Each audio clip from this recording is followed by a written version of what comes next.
Do do do do do do. Boop doo doo doo. All right. Do do do do do do do do. Okay. Pop out chat. Check. Let's go. OBS. It was nice yesterday enough for a car show though. Hey, that's cool. What was the coolest car at the car show? Huh? Tell me. Hey, rizzle me this. Hey, Art No Craven. What's going on? Hey, everybody.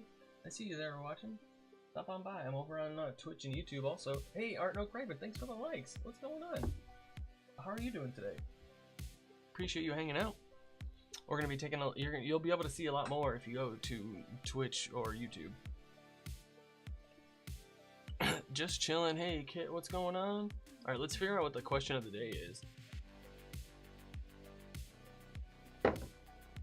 Wait. Oh, are YouTube people getting? If you chat on, if you or not. Hey, Craig, I'm doing okay. I'm probably gonna paint some minis or work on my piece of OC later. That sounds cool. Work on my piece of my OC later. Do you mean a drawing of your original character? Sweet. Oh, hey, if you're. Oh my God, you can't even see. You sent 13 roses. Holy cow! Thank you so much. Let's go. Wow. Art No Craven, you are amazing. A painting? That's so cool. What kind of materials do you use? That's awesome.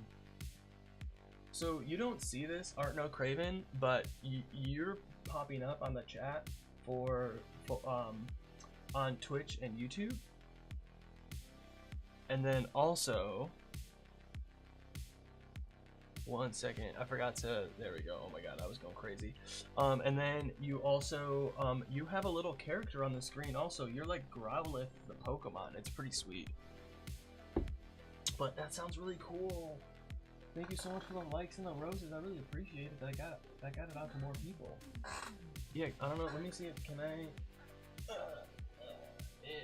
Oh, it's so hard for you to see this, but you got a little character on the screen here over on Twitch and YouTube. That's neat. It works for me being a Leo. Yeah.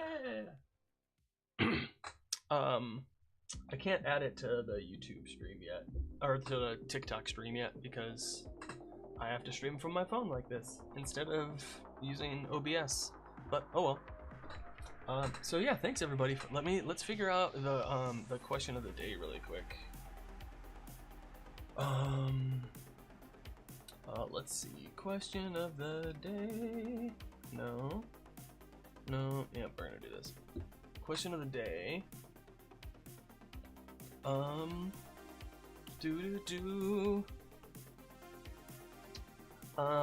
so this is a question for your D&D character. Have you checked out the Psion before this, or this is a blind check? This is a blind check. We're gonna watch the video and then I'm gonna go through the PDF.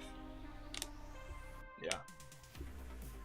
I haven't checked it out. Like I haven't even downloaded it or anything. Blind check. All right. Do you think if you could only eat one food for the rest of your life, what would it be? Or would you rather be deaf or blind? Which one of those two would be a better question of the day?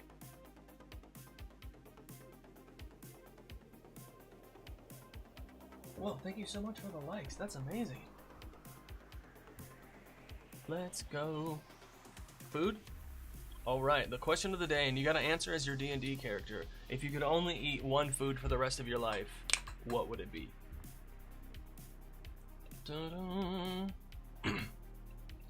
Question of the day. Answer as your D&D character. If you could only eat one food for the rest of your life, what would it be? Bam. And then we're gonna pin it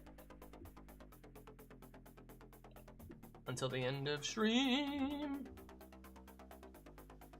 It's gonna be a great time.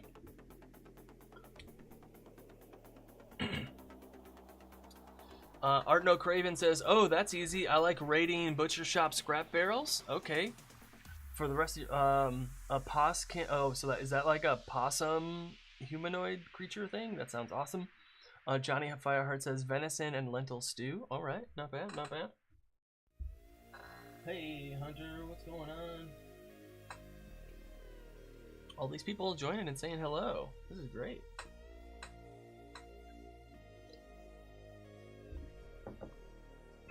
Yeah, this is awesome. Yay, thank you, everybody. Oh, 888, what's good? Stars. Bam. Yeah, you can't see everything that's going on Twitch or YouTube if you're on TikTok, but that's okay. Thank you so much for everything. I really appreciate it. This is great. It's such a beautiful Saturday. All right. Cool. Let's pull up. Hey, Brittany Harris, how's it going? Thanks for stopping by and saying hi. What's good? I really want to, ooh, you're, is that Ghastly? No. Is that Ghastly? No. Which Pokemon is that? I don't know. Hi! Woohoo! Stars.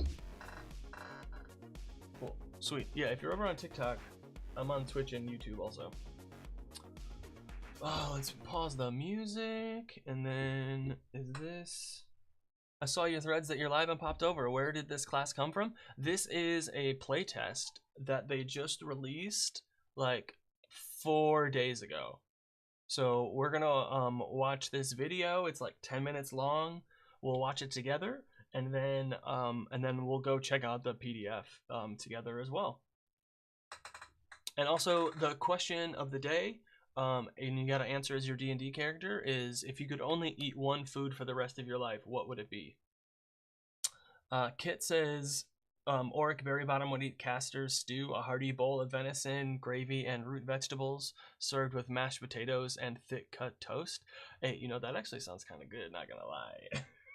I don't know about you, but that sounds pretty good. All right. Cool. Let me see. I think we should be able to hear it together. We've got a really fantastic Unearthed Arcana. Are y'all able to hear it? I mean, I'd enjoy that as well. Yeah, I totally feel it. That sounds pretty good. I remember I worked at the state fair for a few years. You know, just like a 2-week gig every summer. And one time, one of the cooks made us like chili and like different soups and bread bowls. It was so good.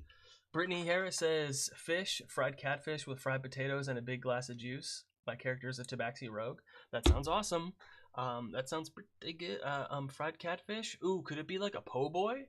Possibly. I would totally take a fried catfish po' boy. That sounds pretty good right now. Not gonna lie. Sorry, I'm getting everybody hungry. My bad. What's your character's name, Brittany? That's great. Dark beer.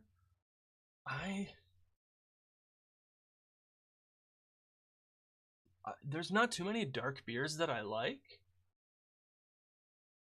but because I don't like strong, like, so, I don't know. There's a lot of I don't know. I'd have to try it.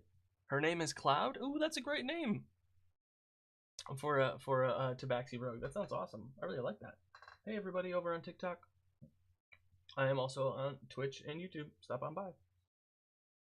Ooh. Okay, yeah, let's take a look at this video. Bim, bam, boom. Hope you're all doing all right. Let's go. And can you all hear it? Did you hear that like 10 seconds? A good porter or stout will pair up with that.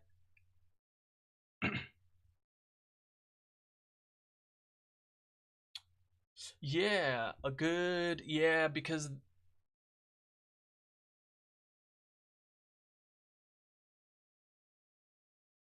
yeah, I think a beer with more flavor would go well with a meal like that for sure. If the meal was like more flavorful or had like lots of spices or something, I would go with something lighter like a Pilsner or a Kolsch. to be that like palate cleanser. Oh, Johnny Fireheart said the name of their character, Jacob Krull, Wood Elf Ranger. Nice. Okay, let's do this. Yeah, same. I was a bartender and like I've been a server, bartender. I managed a bar for 5 years. I don't know if you saw that video. But hey, what's going on? Thanks everyone for the likes. What's good? Oh, Art No Craven, that's still you liking 1,000 likes. Holy cow!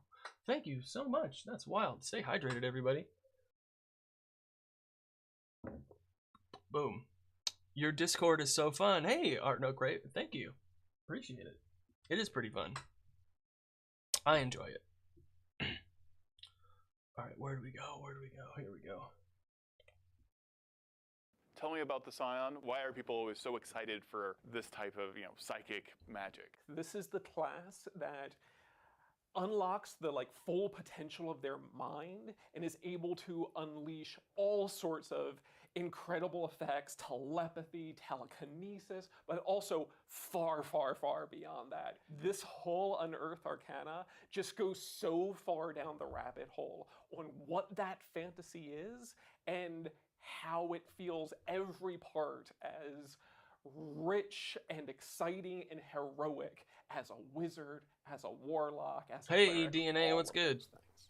We have 4 full subclasses. Whoa, a 4 host subclasses? Of mechanics that go through the class as a whole, as well as some spells and some wild talent feats for people who want to dabble in psion.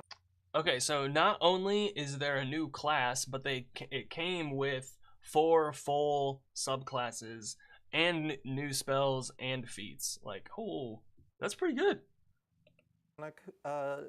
Powers, but not want to go whole hog into the class. Yeah. So this is a really, really big UA article that we've been able to put together.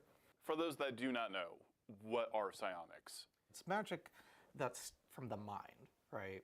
They can cast a spell without the verbal or material components, with some caveats, obviously. Okay. When you do that, especially with the material part, you're essentially removing the spell casting focus. You don't need a rod, you don't need a wand. This lets the Psion basically use their brain as the focus. To be clear, psionics are actually already present in 5th edition. 100%. We actually have a couple What? of very fun, wonderful psionic classes in the 2024 Player's Handbook. We have the Psi Warrior, we've got the Soul Knife, we've got Aberrant Sorcery. And so this UA is not necessarily introducing something new, it's building on kind of this foundation that we've set for ourselves in the Player's Handbook, in the revised rules. The core mechanic of the Psion is the psionic dice mechanic. And this is something we've seen in both the Soul Knife and in the Psi Warrior. They give you either access to these bite-sized new psionic abilities, or they give you ways to creatively, psychically enhance what you already can do. And That sounds a lot like the Battle Master fighter. Like, not gonna lie, with the extra dice that you get, or even like the new rogues like Sneak Attack, how they can do different things with their Sneak Attack dice. And so we took kind of that principle and made that the foundational principle for this entire class. In the base Psion class, we have subclasses. Yes. One of the first ones we have is... Maybe I should turn off the maybe I should turn off the closed captions. the metamorph. Yes. Tell me about the metamorph. What is the flavor that's being captured here? It's the mind over matter class. It is the idea that your mind is so powerful, that your psionic ability is so powerful that you can reshape flesh itself. Whoa. That it is the ability to look at someone and telekinetically make their heart start beating again. Stuff like that. What? That is kind of the vibe that we're going for with the metamorph. It is the subclass that can morph and stretch their own limbs because their mind supersedes the limits and reality of their body. And one of those things they can do is briefly transform their limbs into organic weapons. They can spring a blade from their forearm made of bone. They can clump and harden their flesh into a mole. The next subclass we have is the Psi Warper, which I love. It's Yes. a teleporter. What? You are really controlling the battlefield, Yes. really changing Yeah. space. Being so like psionically powerful and so mentally powerful that you can just change reality and change where things are positioned. It's like the chess master of the Psion subclasses. A lot of the abilities here focus on repositioning not only yourself, but your allies, Okay. and drawing power from being able to psychically warp space in that way. Telekinetically pushing or pulling a creature has a lot of flexibility because a Yeah. creature, as we say in the rules in 2024, can willingly fail a save. So you can pull your buddy out of danger. You can push your barbarian further ahead to get closer to the monster. Oh, whoa. You can, as the Psi Warper, you can teleport that creature somewhere horizontal to you. And if there's a pit or a dip in the floor, Yeah. well, you can just teleport them over that. Yeah. So the Psi Warper is definitely going to be a subclass that rewards creative thinking. So we have the Psi Kinetic, which is Yes. a, Yeah, that a sounds really beefy cool. damage dealer. Yes, this is our damage dealer, but they're also a little bit of our force fielder. The archetype here for the Psykinetic is the force field Yeah. person. It's the person who creates these force constructs that block things or blasts people away or moves people through force rather than like this sort of warping of space. The goal Okay. with the Psykinetic was to feel very offensive oriented in your abilities. And to emphasize that, you Yeah. have an enhanced attack mode. Defense mode will come up, but also you're more incentivized to lean into that archetype of destructive telekinetic energy. The final subclass in here is the Telepath. The telepath is, along with the Psykinetic, the quintessential Psion, right? They have an expanded telepathy. They can talk to multiple creatures simultaneously through that. Love utility for the party. Yeah. And Oh, also yeah. an empowered defense mode. Yes. Whoa. So the Psykinetic is I am very strong on the offense. Yeah. The telepath is I'm very strong on the defense. And I can even expand that benefit to my party, to creatures in range of my telepathy. And then Whoa. we have all these wild talents. Yes. Which you worked on extensively. What is the purpose of these wild talents? So Yes, wild go talent on. feats are basically meant to be, hey, you want a taste of psionics, but you don't want to play a full psion or a full psionic subclass? Here you go. Or you can Yeah. just double down on Or everything. you can double Hey, down Frostbite, and what's get going on? really Thanks for stopping specific by. in how your psionics manifest. I think of the very classic archetype we have of the fire starter, the person who can just mentally start fires, and that was something that I personally loved, and I don't know what that says about me, but being able to sort of just like start those fires with your DNA's. mind I is got such VR a Twitch. cool Nice. sort of character trope Good to and have you. visual that we really wanted to bring, but That's it awesome. didn't quite fit in our subclass modeling. And so what we did was we took that sort of that trope and we made it into a feat that really anyone can take. So Okay. anyone can be a psionic arsonist. You can be a psionic arsonist. Anyone can be a psionic arsonist, of course. And it basically, looking at the pyrokinesis feat, which is our fire starter feat, it gives you the ability to just mentally change damage type into fire damage. So if you are playing as a psion and you want to really lean really hard into that fire starter archetype, you get a bunch of spells that deal psychic damage natively with the My first D&D session is on Friday. Yes, that's awesome. Great. That's so cool. Oh yeah, that's in a few days, so like just less than a week. That's awesome. You're DMing? Ooh, good. Hey man, congratulations. Woo. That's awesome. I'm excited for you. You're gonna be fine. You're gonna be great. pyrokinesis feat, you can change that psychic damage into fire damage and really lean heavy into that archetype. You also get a bunch of spells that also lean into the pyrokinetic archetype and that help you cast and do even more fiery damage, and that's just one of many. Yeah, one of many. Like some of these talents are like kind of trickster wild talents, Yes. where you can add your intelligence modifier to persuasion or deception check, but then you also can disguise self. Yep. Oh. And so that's what I love about all these wild talents is you can have a little bit of psionic in you, or you can really sculpt the character in a very modular way. Because it could be ice powers, it could be lightning, it could be a little bit more of the body morphing stuff. There's a ton of these that kind of covers like everything you could wish for. We have ones that are almost like grandchildren of the Psion subclasses. So if you want a taste of like the metamorph, but not in a full going full Psion, you can have, there's little wild talents that give you a little bit of taste of that sort of psionic life manipulation or the flesh manipulation. If you want a little bit of that sort of telekinetic power that you get in the Psykinetic, but you don't want to do the full subclass, we have the Psykineticist wild talent feat for you to try out. I know everyone's going to be extremely excited for this Unearthed Arcana. I know I am.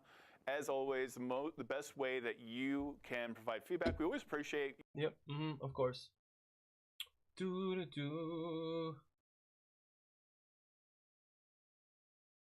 Do-do-do. When is this?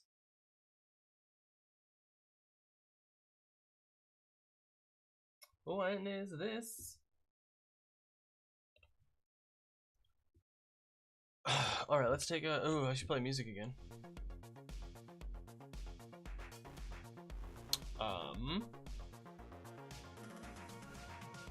Do-do-do-do-do. Cool.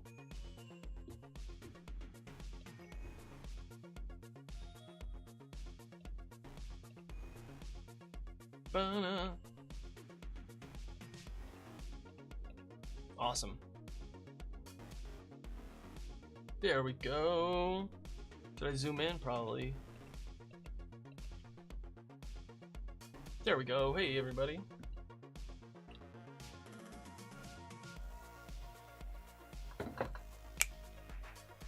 Awesome. So, yo, Frostbite, that's great that you're DMing on Friday. Please feel free to, hit me up with any questions you ever have.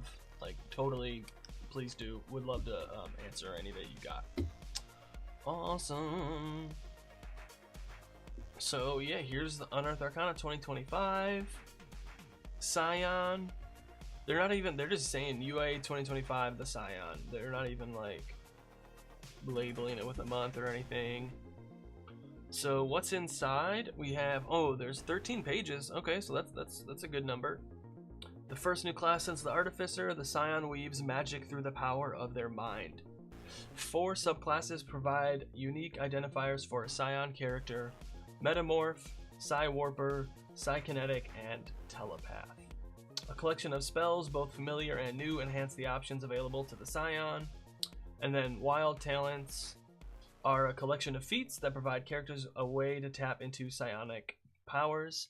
Backgrounds representing connection to wild talents will be included in a future book if they become official, but in the meantime, a character who takes the noble or sage background can choose a wild talent feat in place of that background's origin feat, and any character can choose one of these feats when their class normally allows a feat choice. That's cool. That's cool. Then this is playtest material, awesome sauce.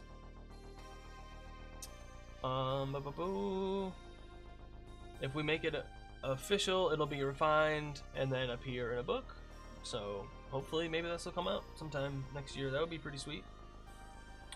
Psions weave magic and extraordinary powers through the power of their minds. They develop their minds as fonts of power that manifest spells and grow stronger over the course of their adventuring careers. I swear if they use the word power in this next sentence, it's gonna hurt. You can find everything you need to play in one of these psionic powerhouses in the next few seconds. Oh my god. They just used power in every one of these sentences. Sometimes more than once. That's crazy. Psions are spellcasters who use innate mental powers sometimes called psionics. History back to the appendix of the first edition Player's Handbook. And a psionics class first appeared in the Complete Psionics Handbook in 1991.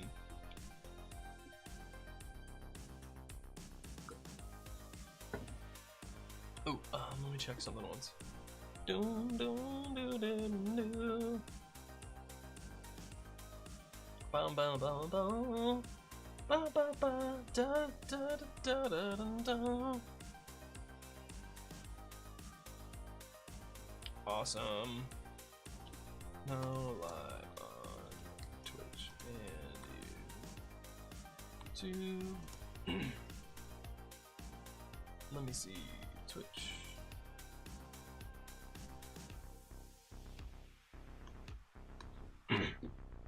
Boop boop boop boop boop boop boop boop. Alright, let's go. 5th edition, psychic power is synonymous with magic, and the magic of the mind flavors numerous spells, monsters, and subclasses, like the Psi Warrior Fighter and the Aberrant Sorcerer in the Player's Handbook. In this edition, the Psion is a spellcaster who interfaces with magic and spellcasting similarly to other classes in the game.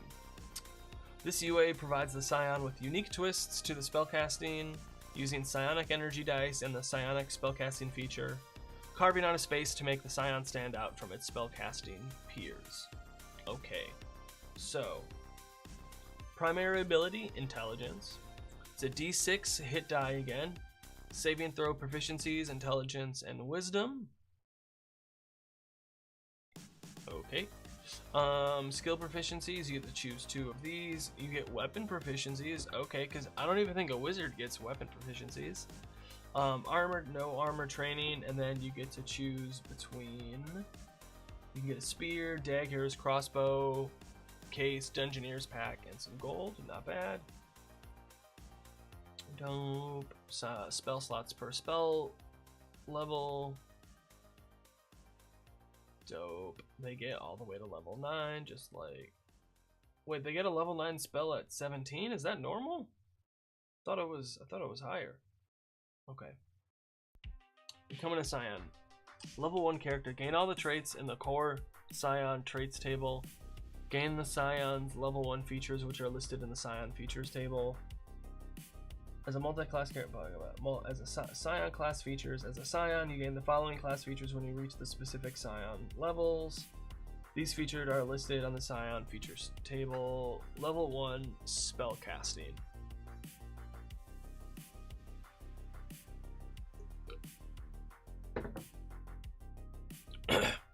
You have learned how to channel magical energy using the power of your mind.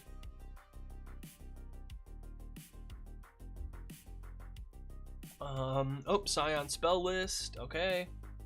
Cantrips, you know 2 Psion cantrips. Minor Illusion and Telekinetic Fling are recommended. Whenever you gain a Psion level, you can replace one of your cantrips with another. When you reach levels 10 and 14, you gain another cantrip. Spell slots, you regain expended spell slots on a long rest. You prepare the list of level 1 spells available for you to cast. When do you do it? When do you prepare?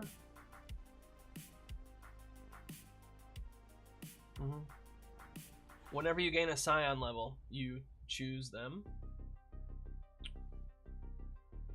When you cast a Psion spell, that spell doesn't require verbal or material components, even if the spell includes verbal or material in its components entry, except material components that are consumed by the spell or have a cost specified in the spell. So you just have to do hand movements for most of your spells, is what they're saying.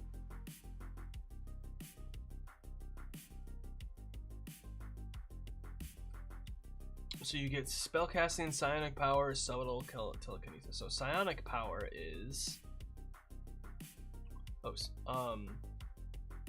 you harbor a wellspring of psionic energy within yourself. This wellspring is represented by your psionic energy dice. Your Psion level determines the die size and number of dice you have, as shown in the energy die and number of dice columns. which are these two right here.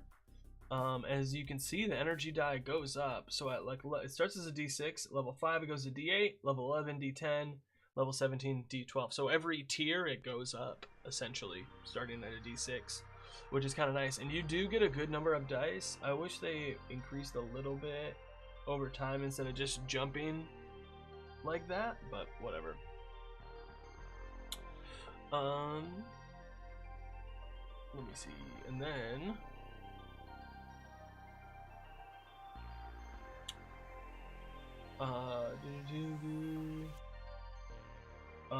use to enhance or fuel your features. You start with 2 such features, telekinetic propel and telepathic connection, which are detailed below.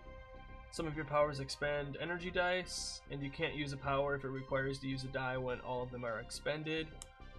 You regain 1 energy die when you finish a short rest, and you regain all of them on a long rest.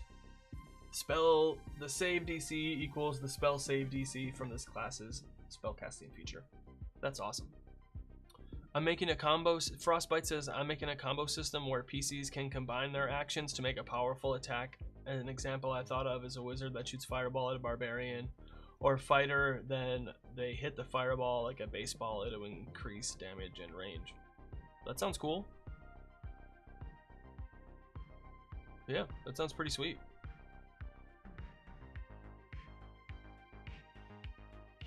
That sounds pretty cool. I feel like if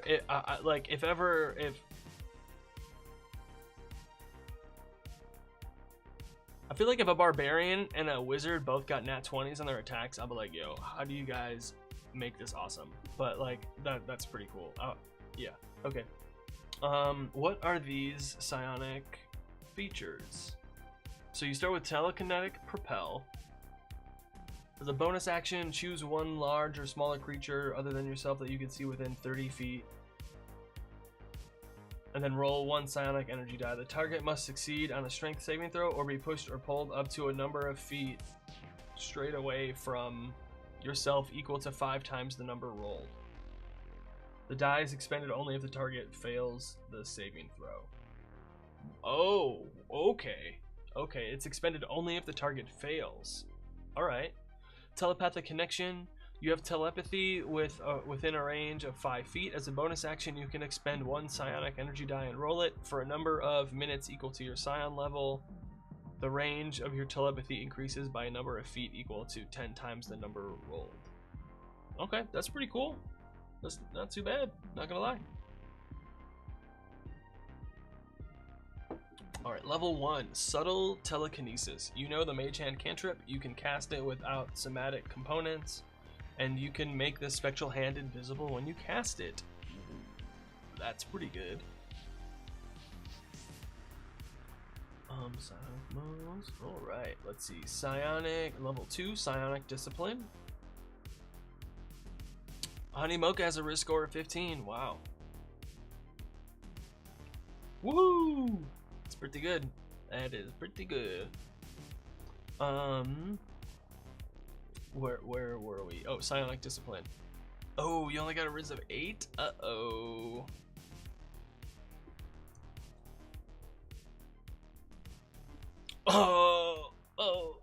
Oh no. That's horrible. That's wild. How? What did I ever do to deserve that? Uh-huh. How?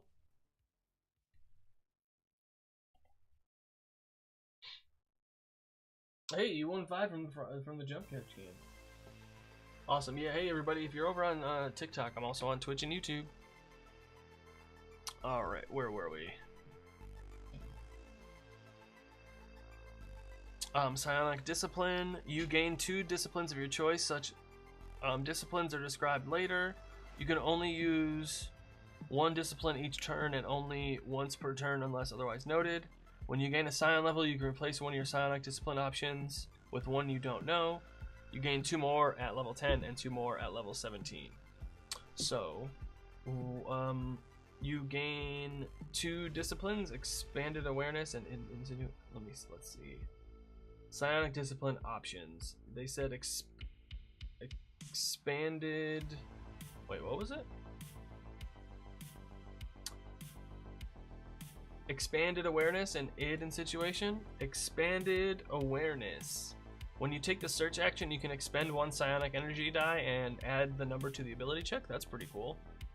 Then, when you cast id insinuation, when you cast a Psion spell from the enchantment or illusion school that forces a creature to make a saving throw, you can expend 2 psionic energy dice and roll 1. The one target of the spell you can see subtracts the number rolled from its saving throw against the spell. Oh, wow. Whoa, okay. That's like really, I don't know. Like, why do they suggest that one? When you cast a necromancy or transmutation, you gain temporary hit points. Okay, I like that. Destructive thoughts. When you cast a conjuration or evocation spell, you can expend a Psion die, and they take psychic damage. When you can take the influence action and add an energy die to the ability check. Some of these other ones are way cooler than this id insinuation, I think. Hey, Ace of Shades has made it. What's going on, Shades? How you doing? Welcome. Well, what was the question of the day is, and you gotta answer as your D&D character. If you could only eat one food for the rest of your life, what would it be? Expanded awareness, we did that one. Oh, Ego Whip. When a creature provokes opportunity attack, by leaving your reach, you can take a reaction to roll a psionic energy dice and force a creature to make an intelligence saving throw.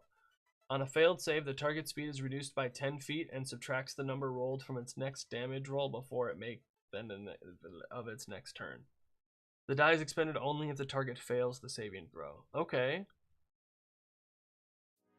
Wow. That's pretty good. In Errant Aim, when you make an attack roll, you can roll 1 psionic energy die and add it to the attack roll, potentially turning the miss into a hit. If it causes the attack to hit, the die is expended. That's pretty cool. Yeah, I'm excited to look at them. I'm really we're gonna dig into those in a few minutes. Honey mocha, Nia, pears. Oh, that's pear. Someone says pie. Beef skewers. Ooh. With like other things on the skewers, with like some onions and veggies and other things. Maybe like a nice sauce on there too. All right, one time there was this I don't know if they still have it, but in San Francisco there was this mini golf course inside of an old house, and they had chicken and waffle skewers. It was so good, and they covered all of them in syrup. It was delicious.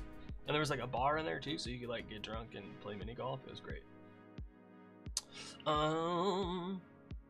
But Psionic Backlash. After a creature you can see hits you with an attack roll, you can take a reaction to expend an energy die. You roll 2 of them. Subtract the number rolled on each die from the total. In addition, you can force the attacker to make a wisdom saving throw. On a failed save, the target takes psychic damage equal to the amount rolled on the 2 psionic energy dice. So essentially you just do like a poof. You can answer as yourself if you want to, Frostbite. That's also cool. Or maybe as an NPC that you like. Speaking of, next week, what I want to do is make a D&D character with chat. And so I can answer the questions as that D&D character that we make together. Yo, there's 2 of the same character. Ace of Shades and Frostbite have the same little thing, cartoon. I don't know, man. Y'all don't have to fight. Y'all are gonna have to fight. Ace of Shades says, I would probably eat beefsteak. It will give me enough juice for my next hunt. Shake Shack? Steak and Shake? Is Steak and Shake a thing? I don't know. Am I making that up? Probably. Yeah. Okay. Yeah, no, so I was thinking, what if we made a D&D character together, right? And then every time you check in for a stream, it gives the character a point of XP, and then we can, like, as over time the character levels up by everybody checking in. And maybe even, like, also first, second, and third could, like, give it experience points as well. I think that would be cool. That's just me. I don't know about you. What do you think? Now we can level them up together. And I can, like, answer the questions and maybe even make, like, and use one of those, like, little chibi character makers that you find online to, like, make a little character for them. And then every time someone checks in, it's like, hey, thank you for the experience. Pops up, hey, thank you for the experience. I don't know. I have lots of ideas. Okay, that's the psionic backlash. That sounds pretty cool, actually, not gonna lie. Psionic guards. At the start of your turn, you can expend a psionic die until you start your next turn. You have immunity to the charmed and frightened condition, and advantage on intelligence saving throws. If you are charmed or frightened when you use this discipline, the condition ends on you. That's pretty cool. I like that. Hey, and you checked in. Nice. I haven't done it yet, but that's what I was thinking. I think that would be kind of fun.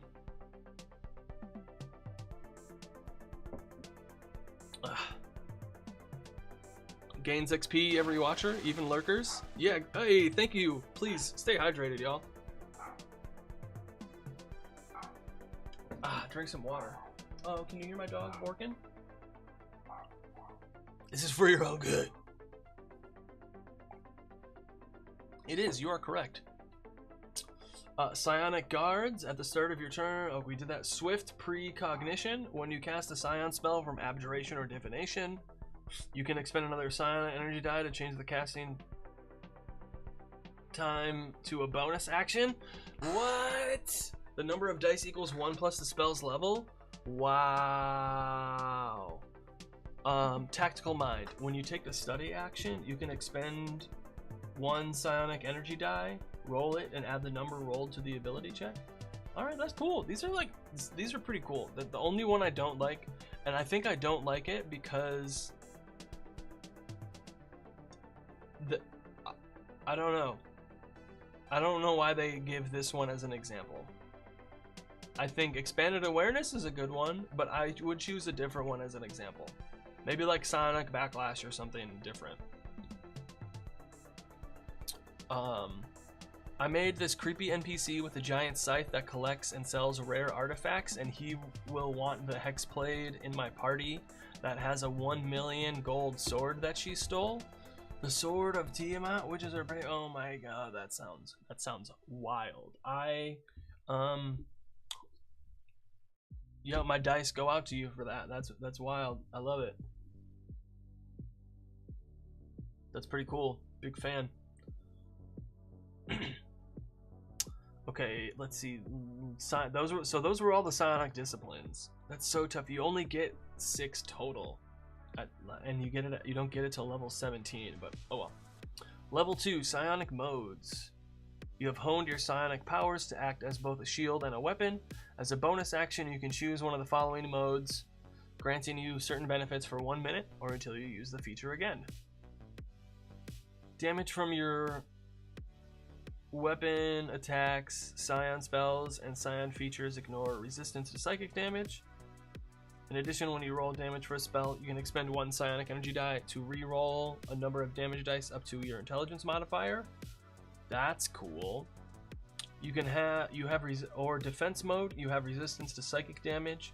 In addition, when you fail an intelligence, wisdom, or charisma saving throw, you can take a reaction to expend a psionic energy die, roll it, and add the number to the saving throw, potentially turning a failure into a success. Okay, that's cool. You can use this feature twice, and you regain all expended uses when you finish a long rest. Alright. I'd say maybe like proficiency bonus times per day, but that's fine.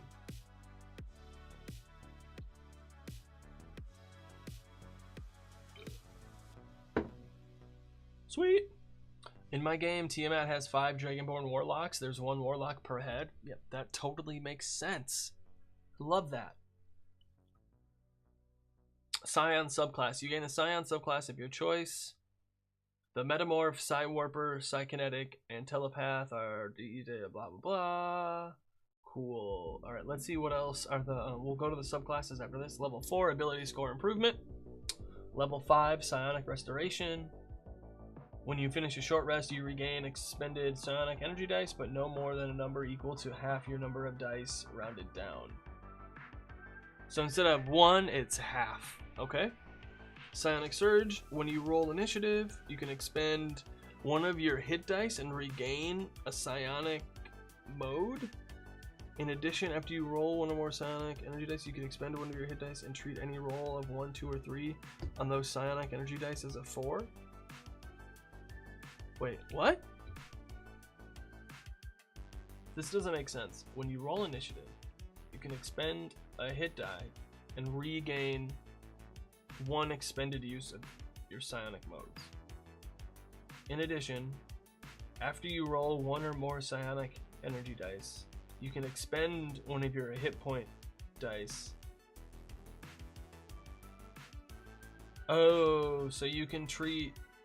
I gotcha. You can expend a hit die and treat a 1, 2, or 3 as a 4 on your psionic dice. Got it. That makes way more sense.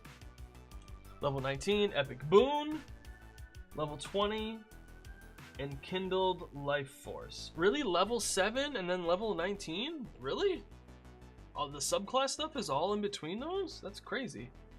Once per turn, when you expend a psionic energy die, you can expend 2 hit die to roll 2 additional psionic energy die and add the numbers to it. That's wild. I mean, I guess you do have a bunch of hit die at that point, but still. Okay. Spell list subclasses. Okay, spell list. Are there any new ones? Cantrips. Oh, telekinetic fling. Oh, it'll say telekinetic fling. Tasha's mind whip. Intellect fortress. Summon astral entity. Telekinetic crush. Rolthalim's psychic lance. Ooh, psychic lance is a good one. What else? Is that it? Yeah, looks like it. Psychic Scream. Yeah, they're definitely looking at making another book, like for some of this stuff. I wonder what it would be in. What kind of book would they make? A horror book? I mean, they did the horror subclasses. This would kind of go in like a horror kind of book. Or just like a darker book.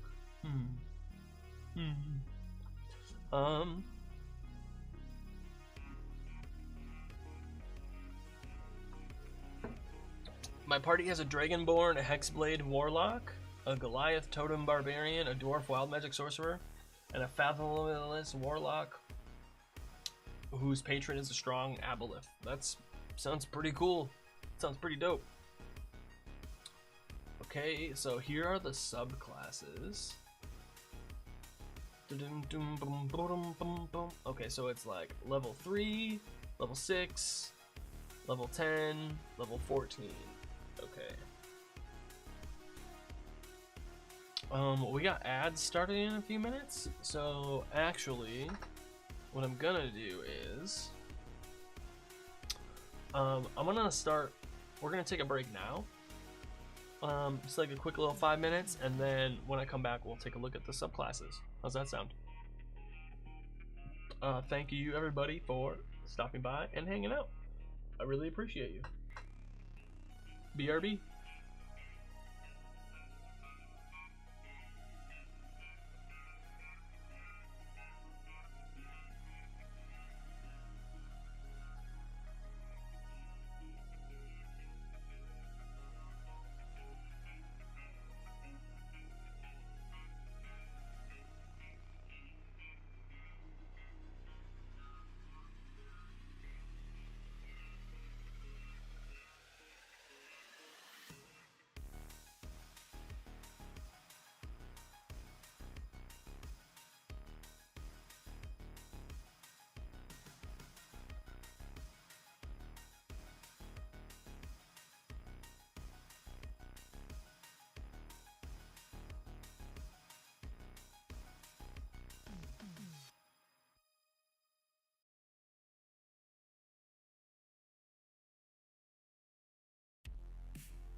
Okay, sorry that took so long. My bad. I thank you for Retro Guardian. Thank you so much for the follow. I love the little cartoon avatar you got. Oh, is that Vegeta? No, who is that? Is that Raditz? Is that Raditz? I think that's who it is. Thank you so much, Retro Guardian, for stopping by and hanging out. If 88 is your birth year, I'm also 88 as well. You're the dragon. But I'm really excited because it like just arrived in the mail. I am so excited about this. I'm so happy to like share this with you.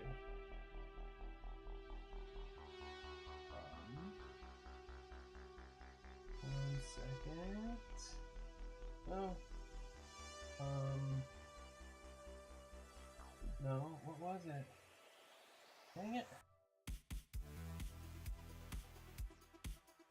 No? More? How do I add? It's gone. Why is it gone? Enhance. Oh, effects. There we go. Silly me. Okay. Sorry about that. Okay, you're with me still. Thank you so much. But I know that y'all are gonna be so mad that you missed. Oh, and now you're Samus? That's awesome. Okay, it just arrived. I'm so excited. This is gonna be, you get to see this live. Yes.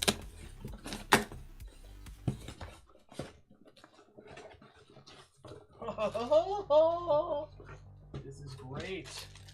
Y'all are gonna love this. So I partnered up with ttrpg swag, and I got my own merch now. Check that out. Live, laugh, sneak attack, baby. Yahoo! Oopsies. Yeah. What else we got? Oh, this is great. Ooh, it's so soft. That's awesome. The smile came through. This is great. Oh, yes. I follow you on Threads. Thanks for your content. Hey, sorry my English is too bad. You did great. That's amazing. Thank you for trying, and thank you for stopping by and hanging out. I really appreciate it. Oh my God, let me, woo! And so let me pull it up.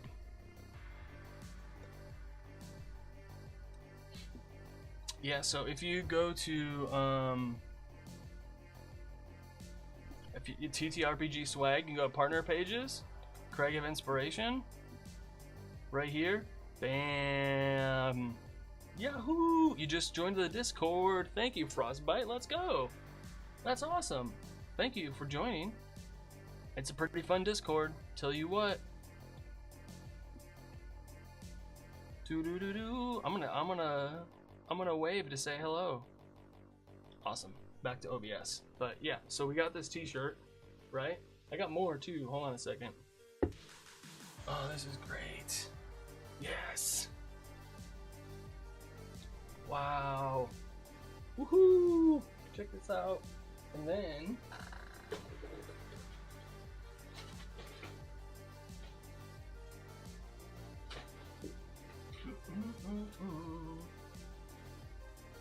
oh yeah, I got another one. Cool, cool. So this is only one part of my order. Alright, I also got. Okay, so does anyone here play spellcasters often? Where are my spellcasters? Where are my wizards? Where are my clerics? Where are my sorcerers?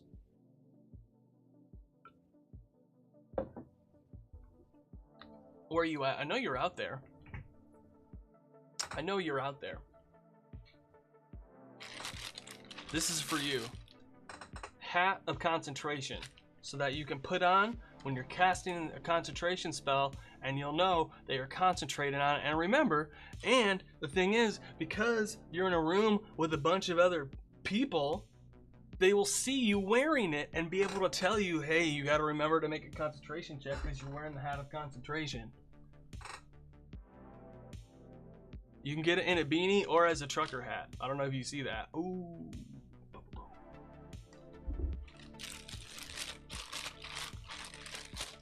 And yes, this looks so dope.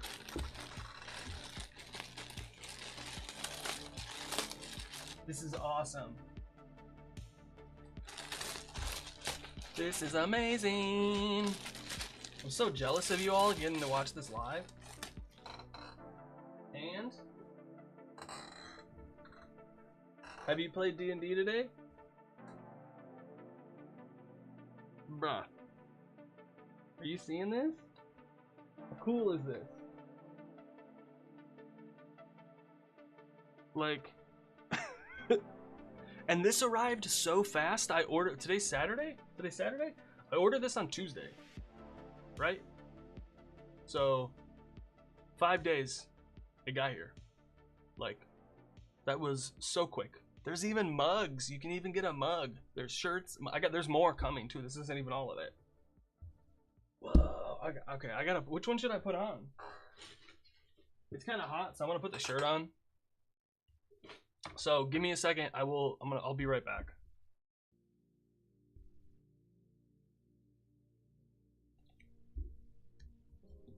Bing, bing, bop, boom, bop, bim, bop, bam. Do do do do do do do do do do do. Hello.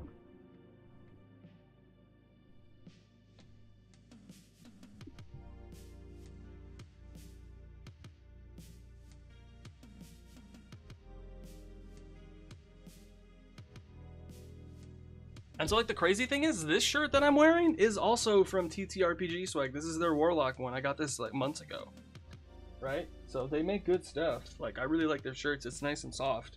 That's why I decided to work with them.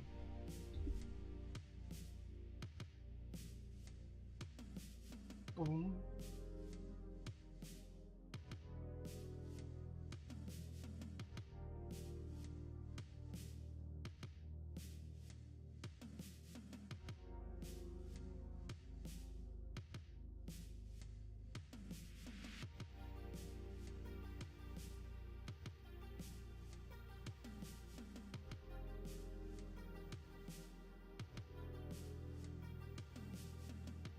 Yo, chat, what's good? How we like this? Live, laugh, sneak attack, baby.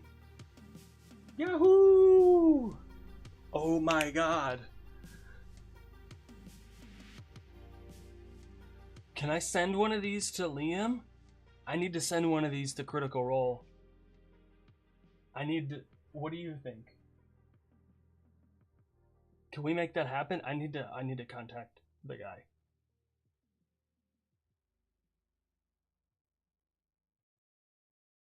Bruh. Live, laugh, sneak attack? I feel like they would like this. Man. What do you think? I'm not ready yet. I'm not big enough. I need to be ready. Yeah, awesome. Thanks everyone. Live, laugh, sneak attack. See, I'm so glad I took a break then. Yeah, man. What's going on here? What do you think? Hello? Why does it think I'm not doing anything on TikTok? I mean, I don't need this if I got Dope. Awesome. Beep. Thanks, everyone. Hey. Have concentration. So that when you're concentrating on spells, this is great. I'm so happy right now. I don't know if you can tell. This is awesome. Yeah. Do do do do. This is great. I'm so excited. Awesome. Okay. When do you stream? Every Tuesday and Saturday at 12 p.m. Pacific Standard Time. And so do you have the notification set for Discord? You can also get notified in no. You have the notification set for Twitch. You can also get notified in Discord as well.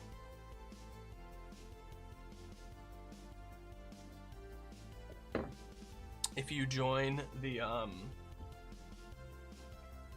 in Discord under reaction roles. If you just react to the do you want to be notified about Twitch live streams? You'll get a notification every time I go live on Tuesdays and Saturdays. Tuesdays and Saturdays. Cool. All right, let's get back. Bruh. Oh my god. Yes. We did it. Live, laugh, sneak attack. Yahoo! Okay, where are we? Now I'm so excited, y'all. All right, let's get back to the Psion. What time? I forgot. It is at 12 p.m. Pacific Standard Time. Oh, also, if you in Discord, if you go to the events for the Discord server, it'll say your local time and date for the stream. Boop, boop, boop, boop, boop, boop. Okay, let's go into the subclasses for the Psion. I know. If you're watching this, you're like, whoa, he's wearing different things.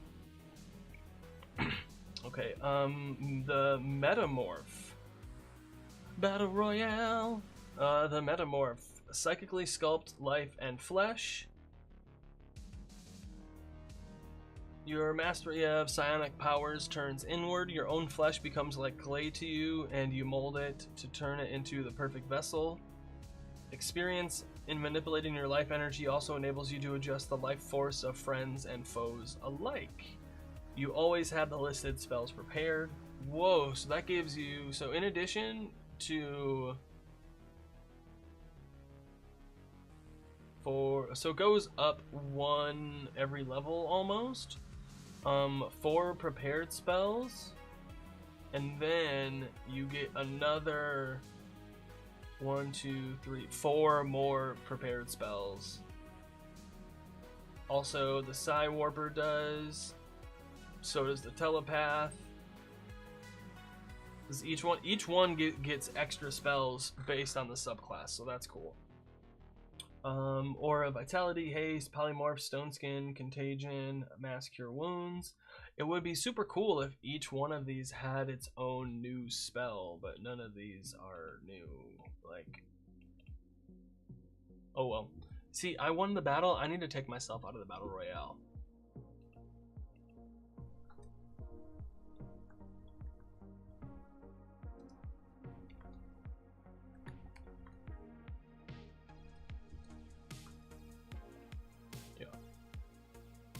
I think that worked.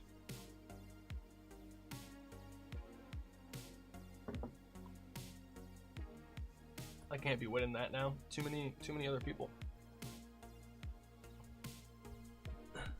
Do I even need Streamlabs? I'll keep Streamlabs bought up. Level 3, Organic Weapons. You can shape your limbs into weapons. Whenever you take the attack action or make an opportunity attack, you can reform your free hand into one of the following organic weapons. Bone Blade, Flesh Maul, or Viscera Launcher. Your limb immediately returns to its previous form after your organic weapon hits or misses. Whenever you attack with a weapon, you can use your intelligence modifier instead of strength or dexterity. And you can cause the weapon to deal psychic damage or the normal damage.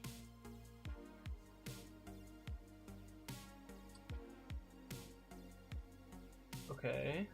A blade made of bone springs from your forearm and extends from your hand. The blade counts as a simple melee weapon with the finesse property, and it deals 1d8 piercing damage. You have advantage on the attack roll if at least one of your allies is within 5 feet and the ally isn't incapacitated. Ooh, bet 20 red. The blade counts as a simple melee weapon with the finesse property.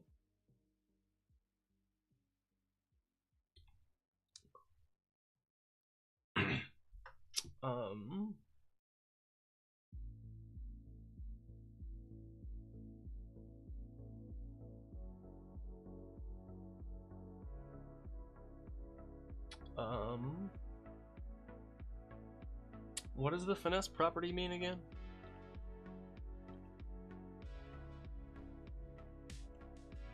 I forget. I should pull up. Let me grab the book. I got the book over here.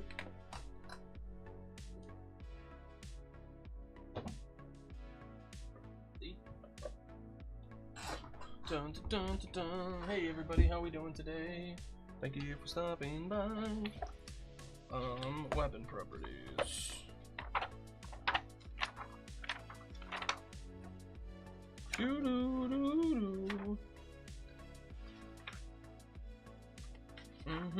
Finesse means you can use strength or dexterity for the attack and damage. Nice. Flesh maul. Your fist and forearm coalesce into a hardened mass of flesh and bone. The maul counts as a simple melee weapon and deals 1d10 bludgeoning damage. Creature hit by the maul has disadvantage on the next strength or constitution saving throw it makes before the start of its next turn. That's pretty cool.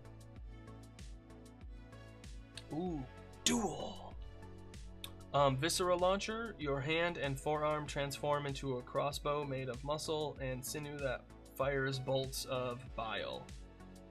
The launcher counts as a simple ranged weapon, 30-90, deals 1d6 acid damage. Once on each of your turns when you hit a creature with an attack roll using the launcher, you can deal an extra d6 acid damage. So it does 2d6 the first time.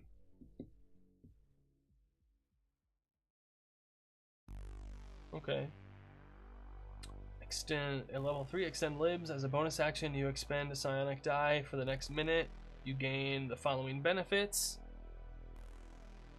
Oh, you declined the duel. Hey, Executive Scala, if you're still there, what's good? Extend limbs. Reach increases by 5 feet. Your speed increases by 5 feet. When you cast a spell that has a range of touch and a casting time of an action, you can make the spell's range 10 feet. Oh, whoa, that's cool. That's nice.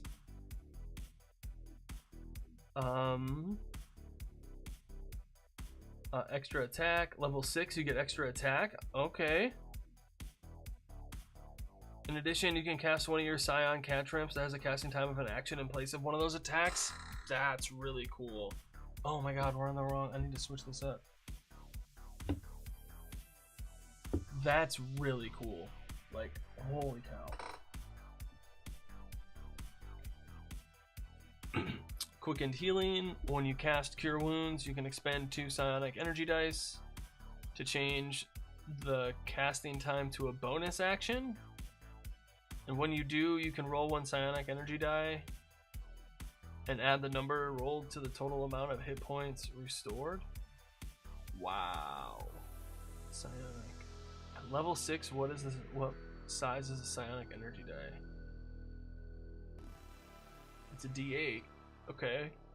That's not bad. It's adding a D8. That's pretty good. That's cool. That's cool. Level 10, mutable form. When you use extend limbs, the duration increases to 10 minutes. And then you get to choose between one of these in addition. Stony epidermis. You have advantage on con saving throws to maintain concentration.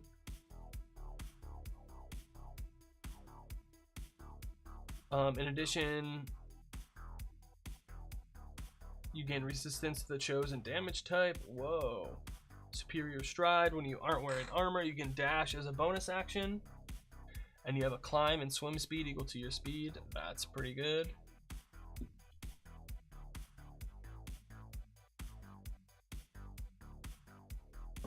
Gotta stay hydrated. Unnatural flexibility. You gain +2 to AC and your body along with any equipment you're wearing or carrying becomes pliable. You can move through any space as narrow as an inch, and you can spend 5 feet of movement to escape from non-magical restraints or end the grappled condition. Okay, that is cool. And that's at level 10. Alright, and level 14, once per turn you can hit a creature with your organic weapon and you can expend a psionic energy die. Each creature of your choice in a 10-foot emanation. regains hit points equal to the number rolled plus your intelligence modifier. In addition, one creature of your choice takes necrotic damage equal to the number rolled. Okay, that's cool. That's weird.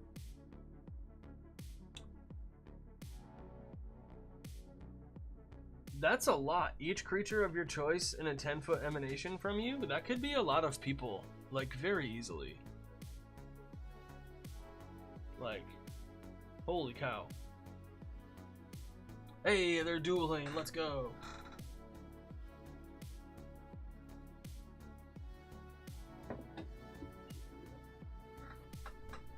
All right. Do do do do. Do do do do.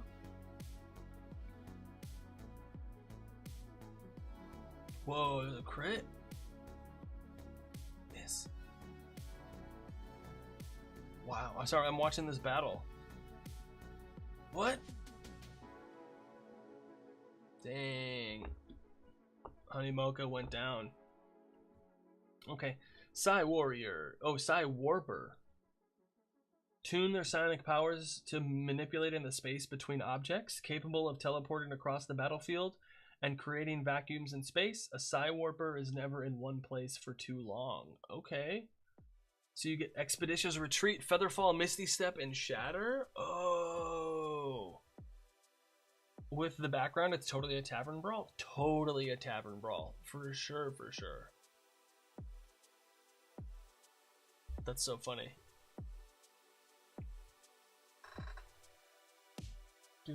Hey, if you're over on TikTok, I'm also on Twitch and YouTube. You should stop on by.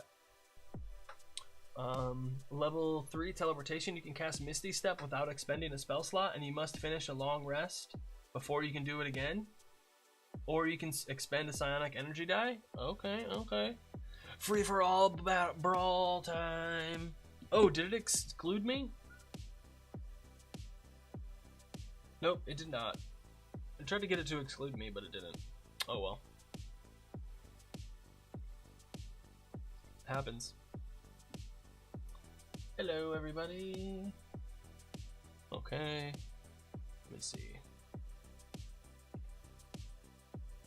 Alright, let's do this. So that's cool.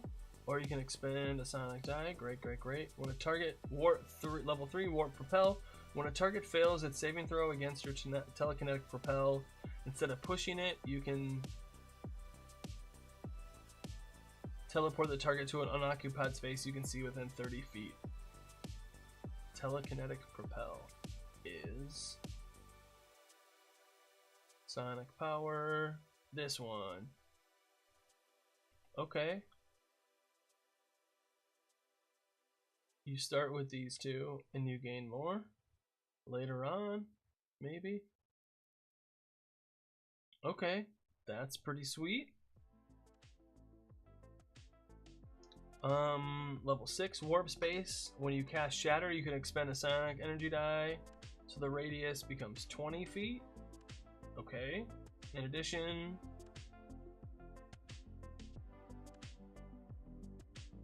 In addition, the creatures that fail the saving throw are pulled straight in. Okay, that's cool.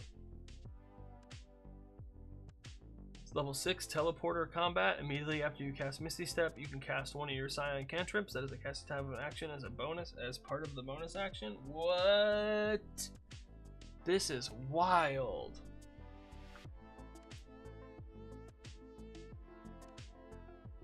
Duplicitous target. When a creature you can see makes an attack roll against you, you can take a reaction to expend an energy die. Choose a willing creature you can see within 30 feet that's not incapacitated. You and the creature teleport, swapping places.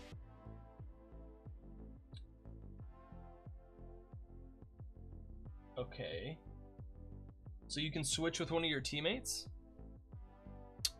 What's your favorite subclass? Out of these Psion ones here, or just like in general?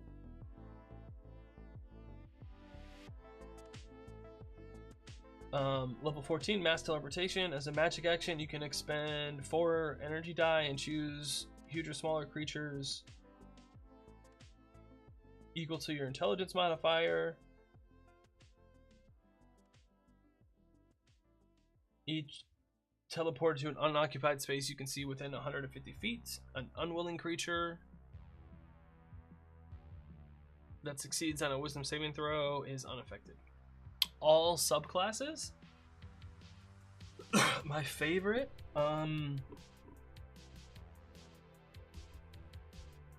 that's tough. I would have to say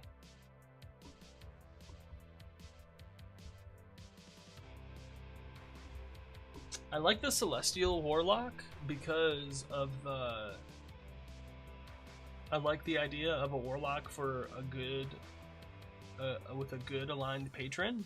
I think that's really cool and fun. And then what else do I like? I mean, the Battlemaster Fighter is really fun. I like that one a lot.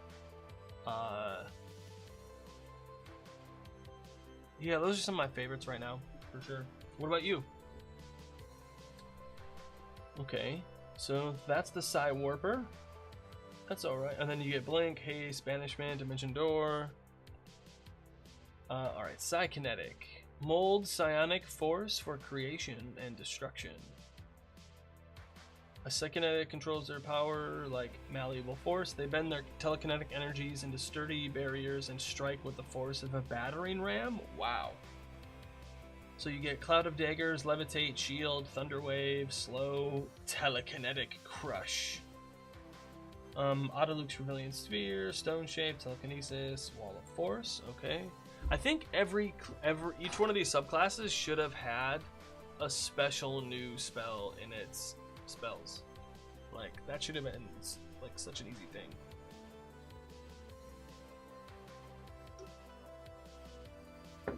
Like, I don't know why. Telekinetic techniques. When you use telekinetic propel, the target's speed increases by 10 feet. The target can't make opportunity attacks, or the target fails the saving throw. It takes force damage equal to the number rolled on the psionic energy die. Okay, that's cool.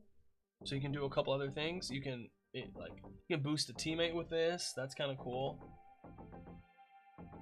Level 6, Empowered Attack Mode. While your attack mode is active, you gain a fly speed of 60 feet and can hover. And when you cast the Psion spell, you can add your intelligence modifier to 1 damage roll of that spell. While your attack mode is active,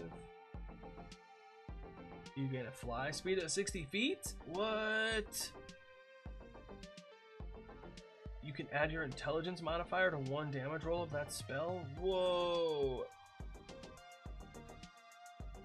Attack mode?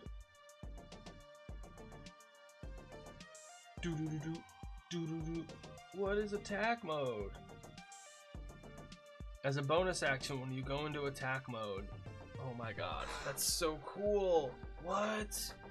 You can start flying when you go into attack mode? It's kind of lit. Rebounding shield, when you cast shield. My favorite subclass, Astral Monk. That does sound pretty fun, actually. Like, not gonna lie. I'm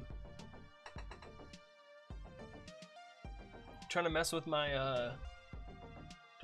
dad bot. When you cast shield, you cause the triggering attack to miss. You can expend a Psion energy die to launch the force back at the attacker. The attacker makes a dexterity saving throw. Roll 2 psionic energy dice. On a failed save, the attacker takes force damage equal to the amount rolled, and you gain temporary hit points equal to that amount. On a successful save, the attacker takes half as much damage only. Misclick. Ah, gotcha. That's pretty cool. Number 10, when you cast Telekinetic Crush, you can expend 1 psionic energy die to modify the spell, so that whether a creature fails or succeeds on the saving throw against the spell, its speed is halved until the start of your next turn. That's cool. Then level 14, when you cast Telekinesis, you can expend 4 energy dice to modify the spell so that it doesn't require concentration. If you do so, the spell's duration becomes 1 minute for that casting, and you can target gargantuan creatures and objects. Wow. Wow. Holy cow. That's pretty good. And then, Telepath is the next one.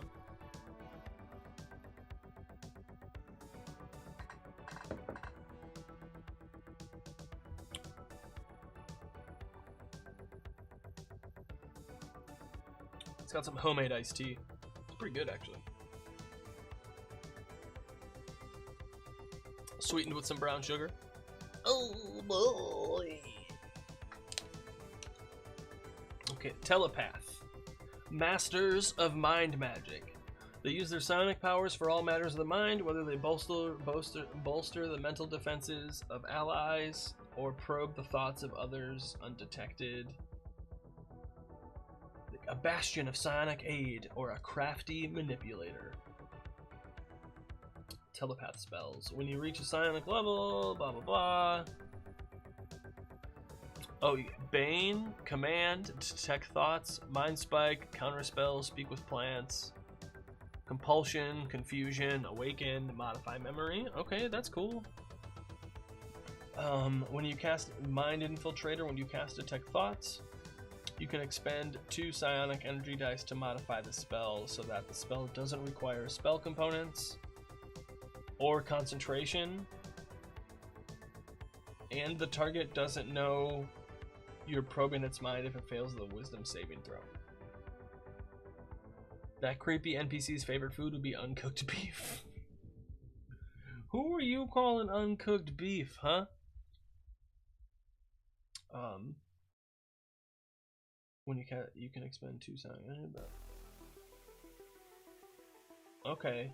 So you can choose spell components or concentration, but not both. Level 3 Telepathic Hub. You have telepathy with a range of 10 feet. When you expend a psionic energy die, when you use telepathic connection to increase the range of your telepathy for the duration of the effect, you can simultaneously contact a number of creatures equal to 1 plus the number rolled on the psionic energy die. What is telepathic connection? That is up here. You have telepathy with a range of 5 feet. For a number of minutes, the range increases to 10 times the number.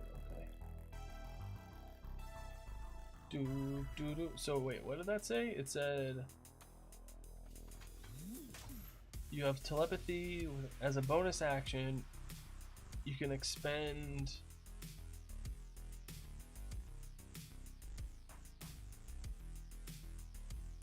a psionic energy die for a number of minutes equal to your psion level. The range of your telepathy increases by a number of feet equal to 10 times the number rolled. Okay. And so it was. So it makes the telepathy at 10 feet instead of 5. When you expend the die, you can contact them. Okay. So you can just like you can tell a bunch of people one thing at once.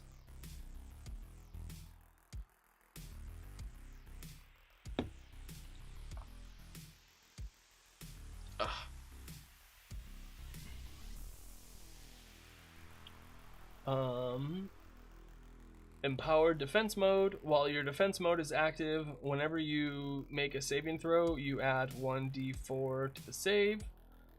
In addition, when your defense mode is active, you can extend this benefit to creatures you are telepathically connected with using your telepathic connection. Okay. Potent Thoughts. You add your intelligence modifier to the damage with any psionic cantrip. Level 10, Telepathic Bolstering. You have telepathy out to 30 feet. When you or a creature you can see within range of your telepathy fails an ability check or misses with an attack roll, you can take a reaction to expend a psionic energy die and add the number rolled to the d20, potentially turning the failed check into a success or a miss into a hit. The psionic energy die is expended only if the check succeeds or the attack hits. Okay. Level 14, Scramble Minds. When you cast Confusion, you can expend 4 psionic energy die, so the radius of the sphere becomes 30 feet. In addition, creatures under the effect roll 2d10s, and you choose which roll determines their behavior. Oh, so that there's like advantage. Okay, that's cool.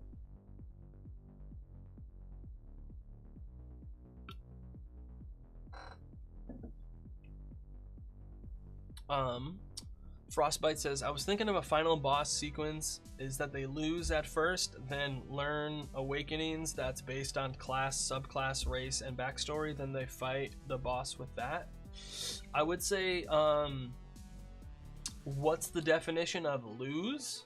Because they might not like that, you know? So depending on what your definition of lose is, or can you find ways to get them that information instead, like first before fighting them, instead of just like having them lose first?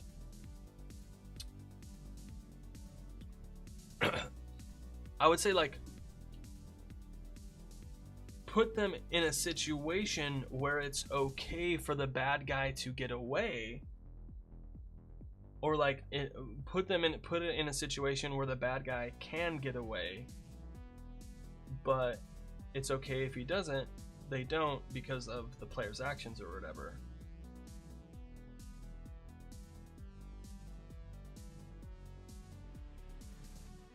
It's like the thing I'm concerned about is forcing them to lose.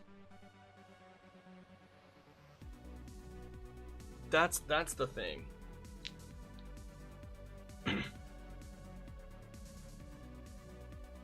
BBEG will want what they have. Yeah, so I mean, like maybe the big bad guy can have some lieutenants come in, mess them up a little bit, and then come in and mess them up a little bit more and take what they want and like not kill them, but like knock them out or something. I don't know, it's tough.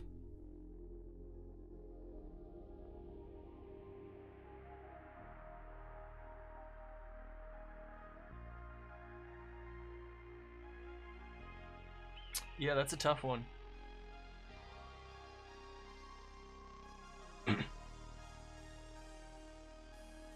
Yeah, you only need to think of your next session. That's too far ahead.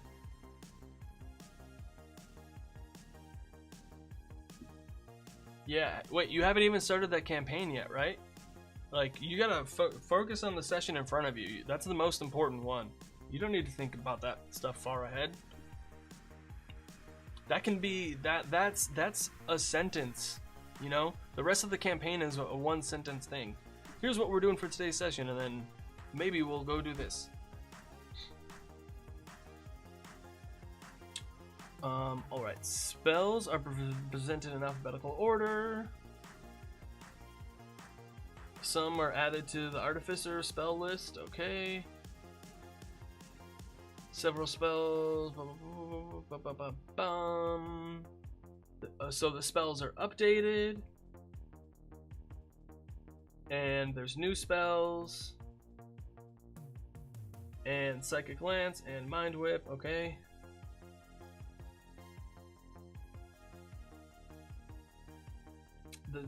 Tasha's Mind Whip. The spell now restricts only the target's ability to make opportunity on a failed saving throw. Okay.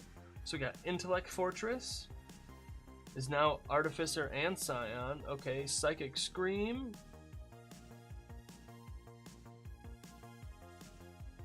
Whoa, it's a level 9? Holy cow. Routhalim's Psychic Lance. You unleash a simmering lance of psychic power from your forehead at a creature that you can see within range. Alternatively, you can utter a creature's name. A pseudonym, title, or nickname doesn't work. If the name target is within range, it becomes the spell's target even if you can't see it. If the name target isn't within range or you use an invalid name, the lance dissipates without effect.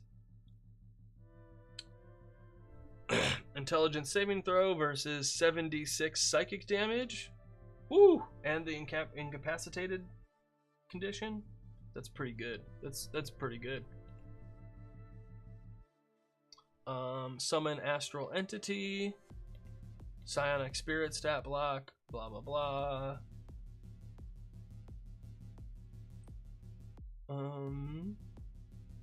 Ectoplasmic splash. What? When you cast a spell, choose crystal entity, ectoplasmic entity, or ghostly entity. Blah blah blah. The spirit can move through other creatures and objects as if they were difficult terrain. Crystal spike. You can splash it, or there's an ephemeral ghostly ray. Shard swarm. The creature is hit by an attack. The spirit halves damage it takes, and then it can teleport. That's kind of cool. So we got Tasha's Mind Whip.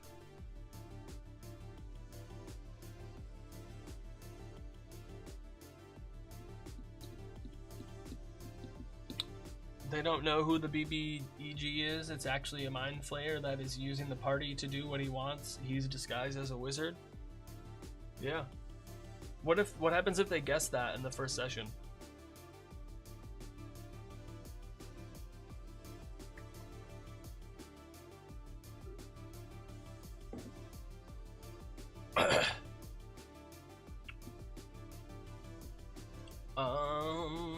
What else we got? Oh, Tasha's Mind Whip. Telekinetic Crush. You create a field of crushing telekinetic force in a 30-foot cube. Each creature in the area makes a strength saving throw. I don't know, man. I'll figure it out. There you go. That's perfect. That's the exact right attitude to have. I don't know, man. I'll figure it out. It's perfect. You're a dungeon master. You got it.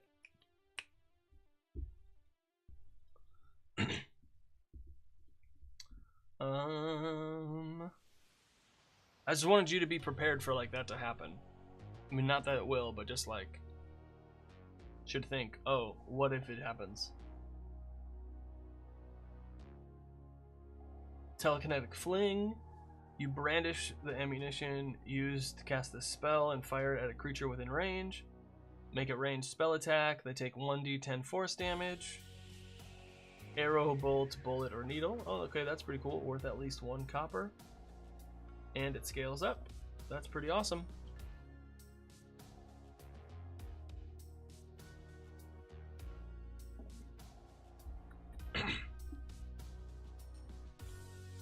Dun, dun, dun. These feats are in the wild talent category. Okay, there's quite a bit of them. Alright, let's take a look at them. He will be helping the party all campaign.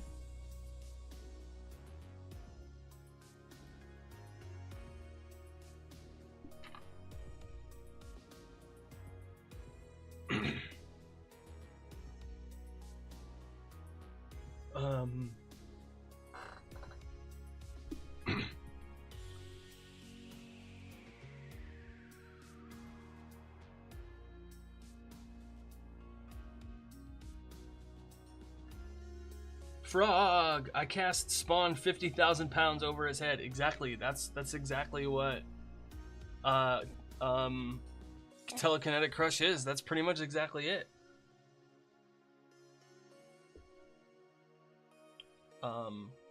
But frostbite, I would just be prepared for them to feel a little bit, you know, lied to or betrayed. If, you know, this guy betrays them, they might feel betrayed by you because you were giving them false information for a long period of time.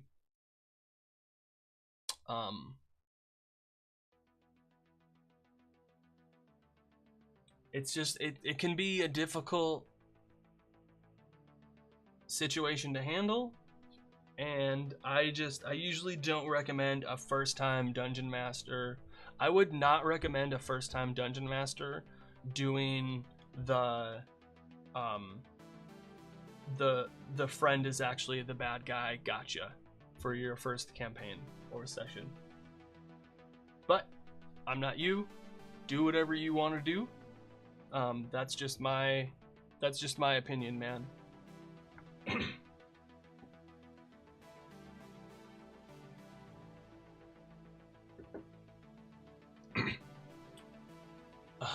50,000 pounds of frogs. That's a lot of frogs. But like, is a frog a pound? Or like 2 pounds? How much does a frog weigh? Because like, depending on how big the frogs, if they're bigger frogs, it's not as many frogs, but it's still the same amount of weight. But would it be like distributed over like 5 feet of space? Like, what's the surface area of the frogs? You know what I'm saying? There's a lot of questions in there.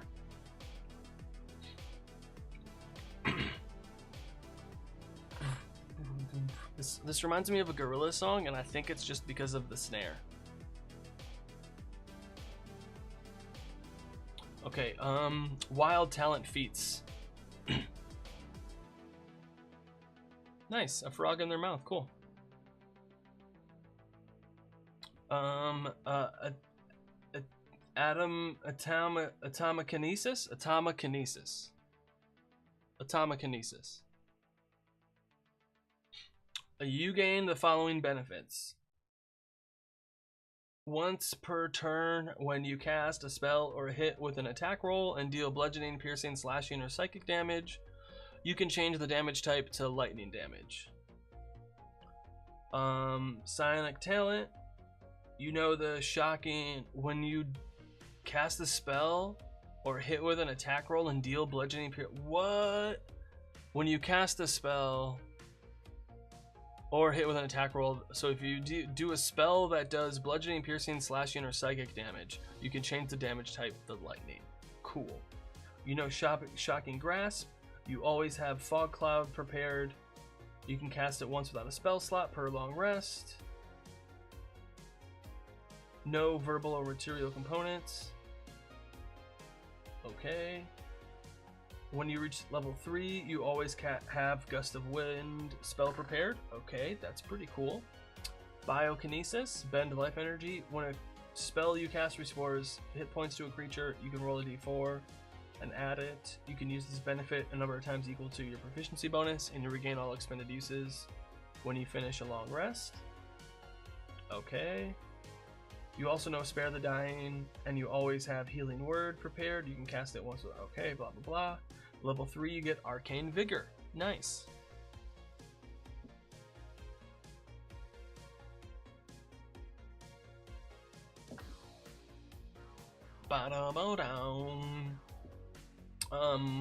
Next is Clairsentience. Is that like clairvoyance? Clairsentience. Minor foreknowledge. When you take the search action, turn into a fly, and then unwild shape. Yeah, that'd be pretty funny.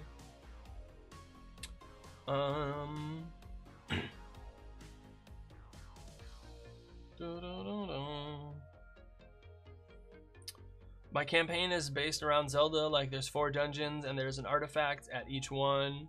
That's the main part of the ritual, and that gives 1 wish to every holder of a relic. I got all the PCs to make a very difficult goal that will be accomplished at the end of the game. That sounds pretty cool, actually. That sounds really fun. I like that. Everyone's got a clear goal. You all know, like, going in what the goal of the campaign's gonna be. That's really nice. Yeah, if you're over on TikTok, I'm also on Twitch and YouTube, by the way. All right. So when you do the search action, you can give advantage to yourself on the ability check. You can use this proficiency bonus number of times. You know guidance, and you have detect evil and good, and you get see invisibility. Ooh! Cryokinesis, once per turn when you cast the spell, blah blah blah. You can do cold damage instead. You get Ray of Frost, Armor of Agathis. What? Did they not include a level 3? It's like One Piece 2 because of the goals, like the Straw Hats. Yeah. Yeah, I haven't watched One Piece, so I have no idea what that means. I'm sorry. But I can guess because of context clues. But like, that sounds like a super fun campaign pitch. Like that sounds like something I would want to do. Cryokinesis, so that's pretty, yeah, how come there's no, that's the only one that doesn't have a level 3 spell. I'm the only one here. Hey, Frog, I mean, there's other people here. I don't know what you're talking about. Do you see all these other people here? Do do do do do do do do do. Yeah, cool. What is the most overpowered class and thing in the first few minutes of the session?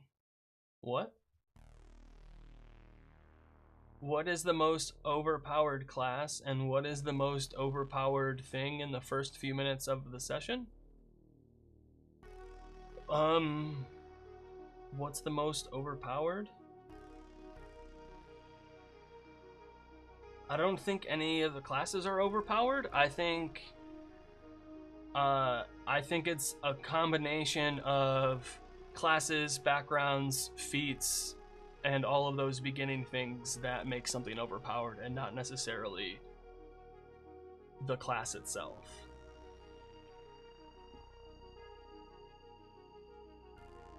Then what is? I don't know. I think that depends on what your definition of overpowered is. Is like, what are you trying to do? A lot of damage in one go? I don't know, that depends. Maybe for you that's a paladin, so you can smite. Maybe it's a druid that can wild shape into a bunch of different things and do a bunch of damage and can soak up a bunch of hit points and soak up a bunch of damage that way. Maybe it's a Battlemaster fighter with the Battlemaster feat and they can do extra Battlemaster things, and that sounds a little overpowered. But, you know, it really depends. What's the most overpowered class is kind of like a loaded question.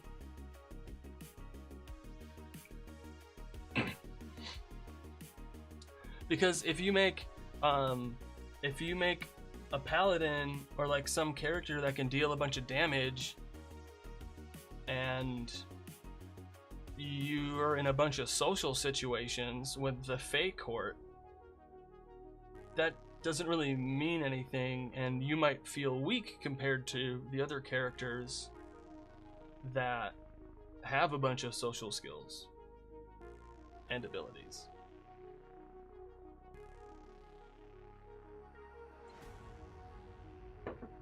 And you might say they're overpowered in that way. So it really depends on what your definition of overpowered is and like what you're going for in the situation. Like I said, the most overpowered class is, it's a pretty loaded question.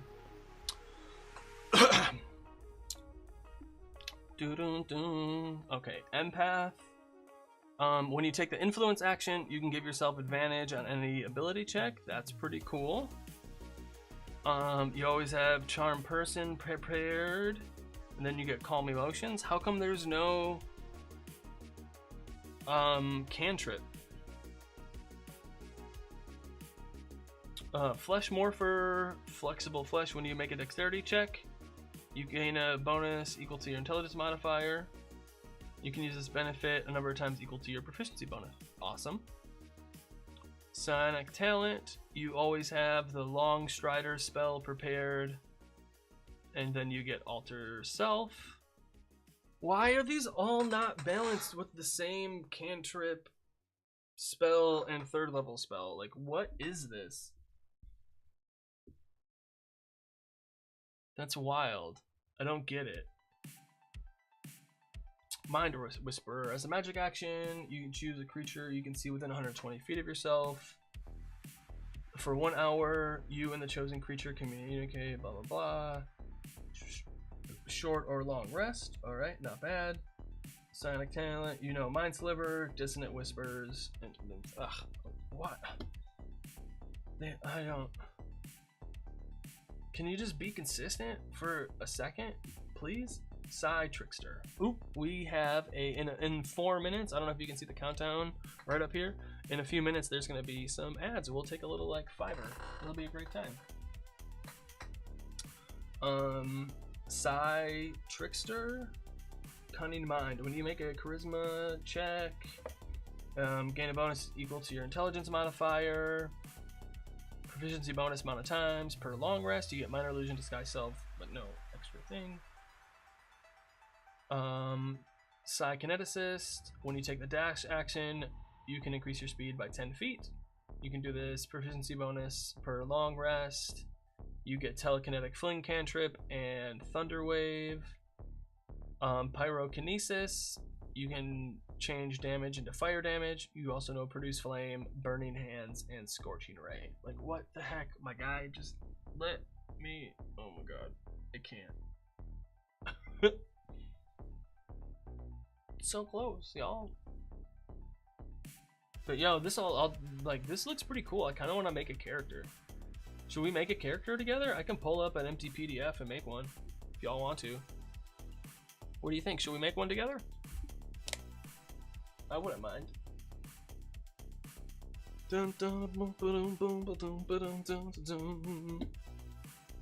What do you think? Bam. Dun dun dun dun dun dun.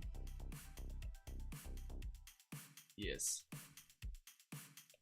What do you think we should do? Let me know.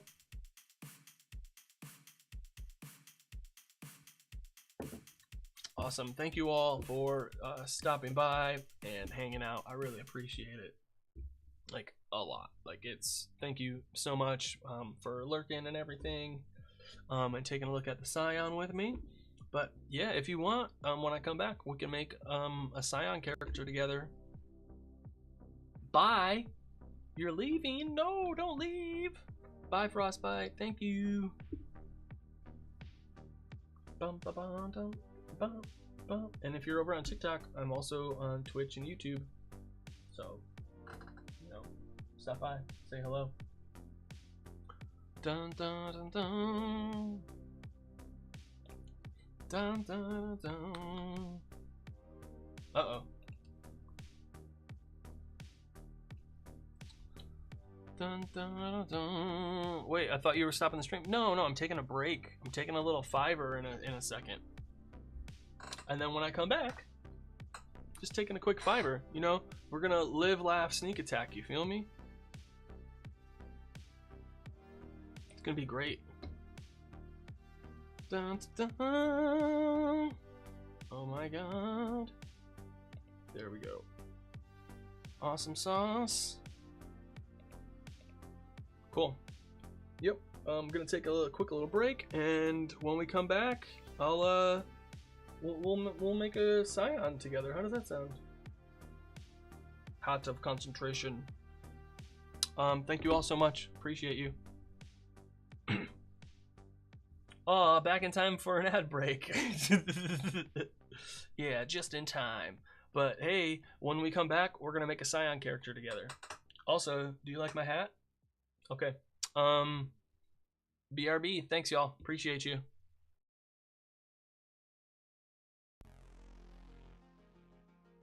Also, how cool is that new transition?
Hey, and we're back. What's good?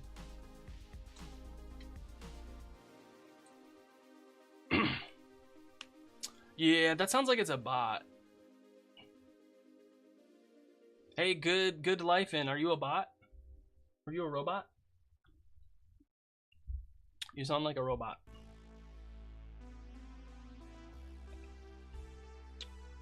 But that's just me. All right.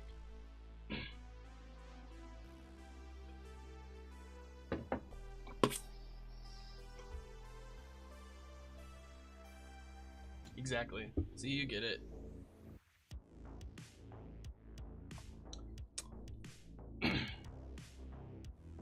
And it won't let me ban them because of the monitoring? What?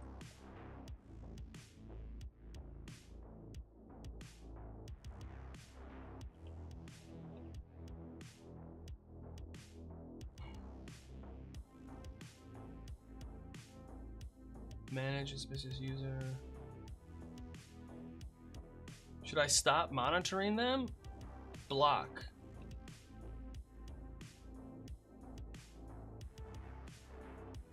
Block. Cool.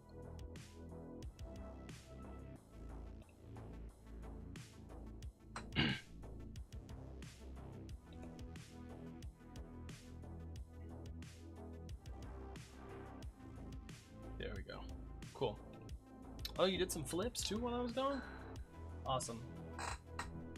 This guy on Threads keeps like arguing like the wrong information, and the information he keeps using to back up his claim proves him wrong, and he is not understanding it, and it's like so funny. Or actually, I might need this. No table flipping around here? Yeah. Well, alright, we'll see. You must do one math question. I shall away the threads and back you up. It's okay, you don't have to.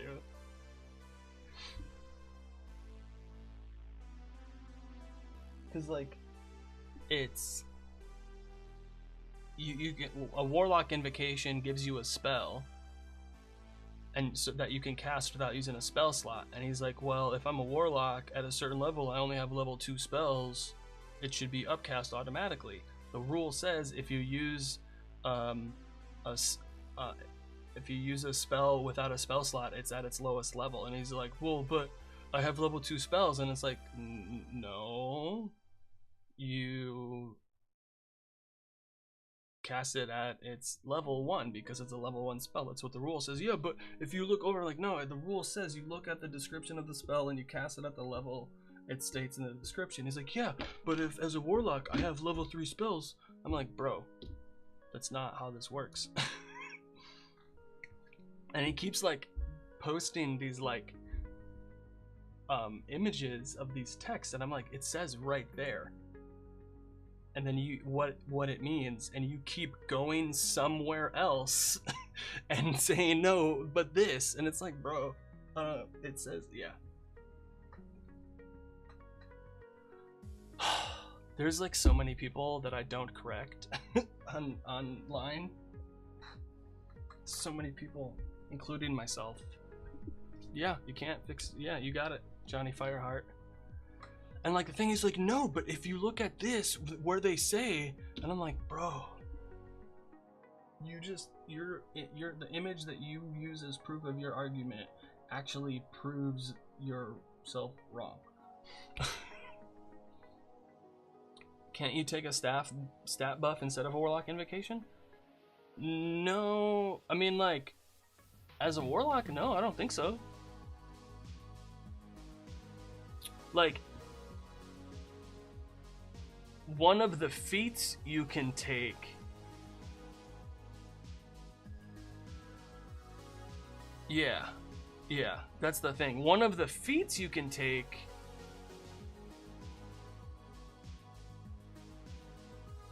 gives you warlock invocations.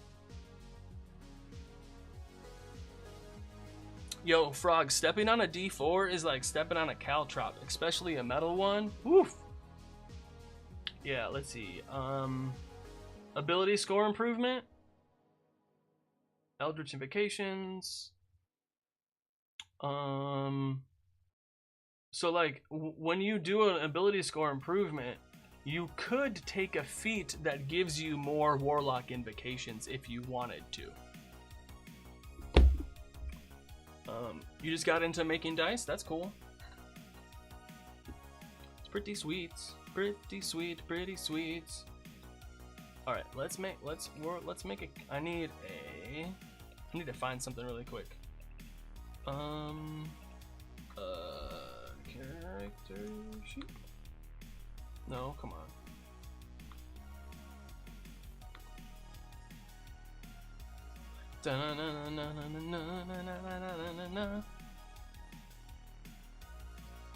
Come on. 5e cheat sheet, no. Instead of giving our players caltrops, we should be giving them D4s? Yeah, pretty much.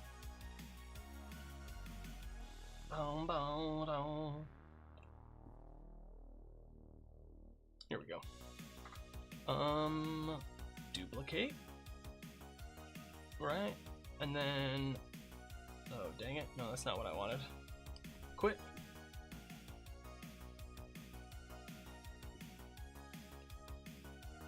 Yes. 2024 Psion playtest. There we go. Alright, let's see if this works.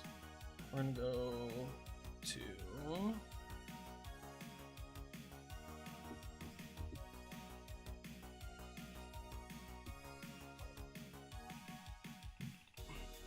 how's this?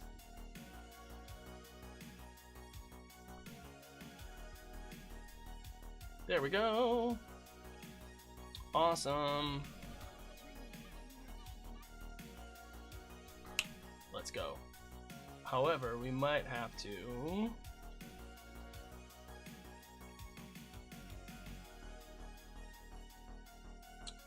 all right. Let's go to building a character in the player's handbook. Creating a character. Step 1, choose a class.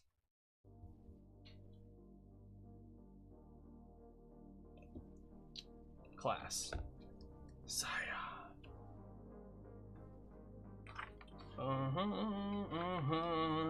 Write down your level. Level 1. Write your XP. 0. Starting at a higher level, blah blah blah. Note armor training. Okay. What kind of armor training does the Psion give us? Bum, bum. None. Awesome.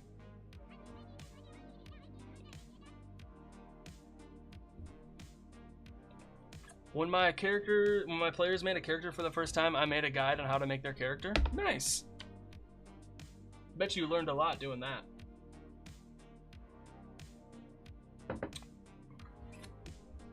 Yeah, there's a nice little how to make a character in the player's handbook. It's like it's way better than the old one. Oh my god. I got it right here.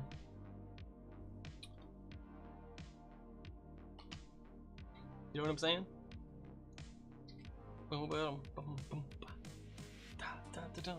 Okay. And there's that. Determine origin. Choosing a background, species, and 2 languages. Okay. So choose a background. They said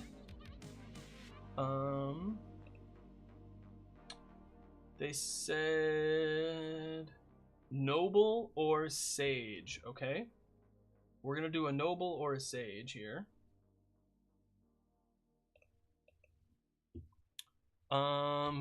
Game. 6 months. Hey, it worked. It actually worked this time. The follow age actually worked. Whoa, that's amazing. I remember back in the day, it just wouldn't even like. Now playing. That's a lie, Streamlabs. That's a lie. Maybe it just doesn't know this one. How in the goose do I get down? Okay, choose a background. We said sage or noble? What do you think we should do? So we do sage or noble, y'all? What do you think? Feats, sage or noble? Sage or noble? Sage comes with con, intelligence, wisdom. Kind of history, level luck, calligrapher's supplies. That's the sage. What's the noble? Strength, intelligence, charisma. Choose what kind of gaming set. What do you think, y'all? Noble or sage? What should we do?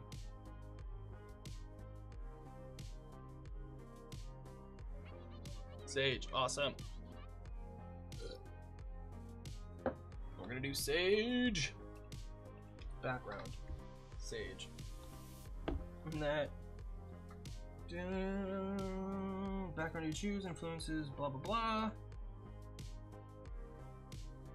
Record your feat and note the proficiencies. Okay. So, and then I need, instead of okay, proficiencies. History and persuasion. We got history. We have persuasion. We also, oh no, you said sage. I was looking at noble. Oopsies. Sage. We have arcana and history. Attack.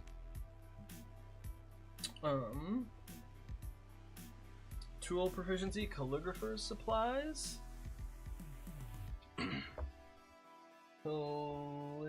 Calligrapher. And then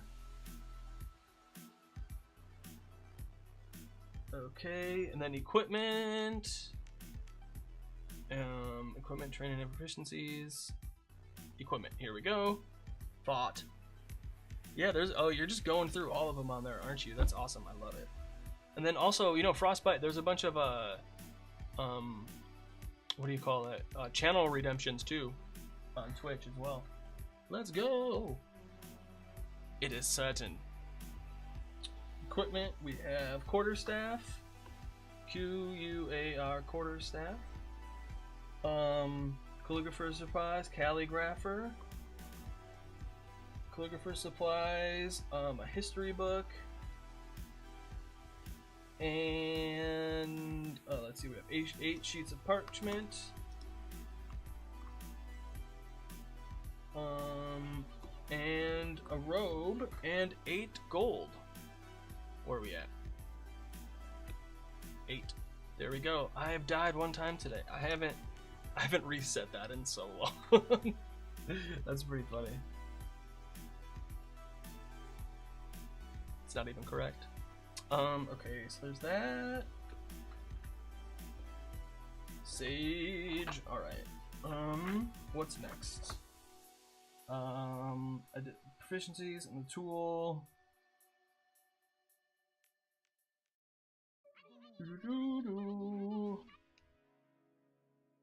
Okay. We are plus, we gotta add our proficiency bonus. Come on. I believe in you. Where are we at? Proficiency bonus. We're at +2. Oh, math. Also, I can zoom in a bit on this. On le book. Unless, oh, would you rather have like that? Michael Scott. He's going through all of them.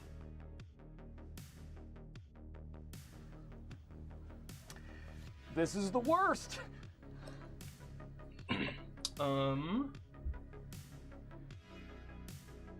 Okay, what feat do we want? Is that all we need to write down? Proficiency bonus. Okay, I also gotta look at that as well. Saving throw proficiencies.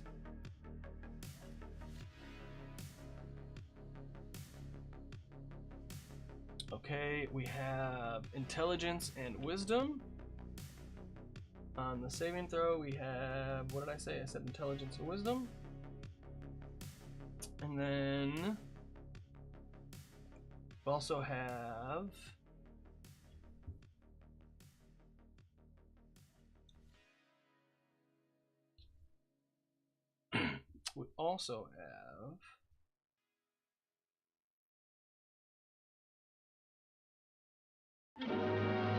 skill proficiency, Arcana, Insight, Intelligence. Okay. Ooh. Insight? Investigation? No. What, Arcana, History. Okay. Finish. Finish him. Arcana. I already have. So insight, intimidation, investigation, medicine, perception, persuasion.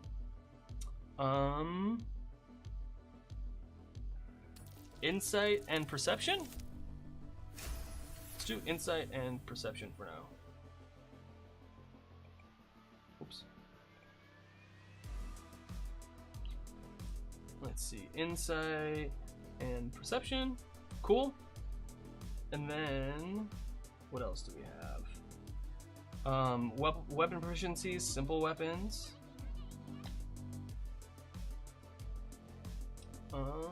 Simple weapons. Dice. Yep, you get 10%. Oh, I gotta change that because you don't get 10% off right now. But you do get 20% off today. Today only.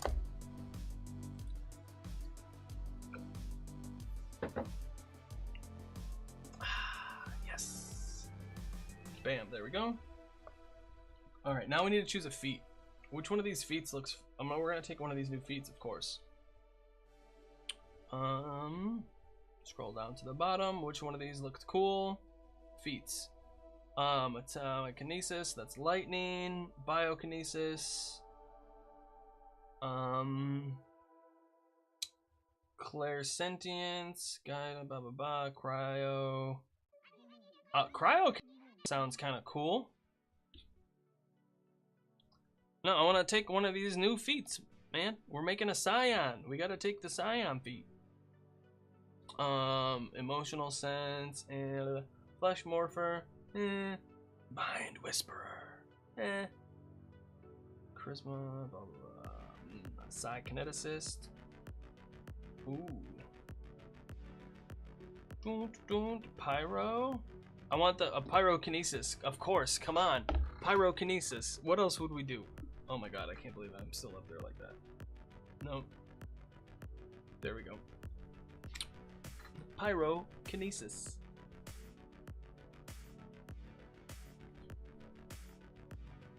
Oh, oops. I want, there we go. Feats. Pyrokinesis.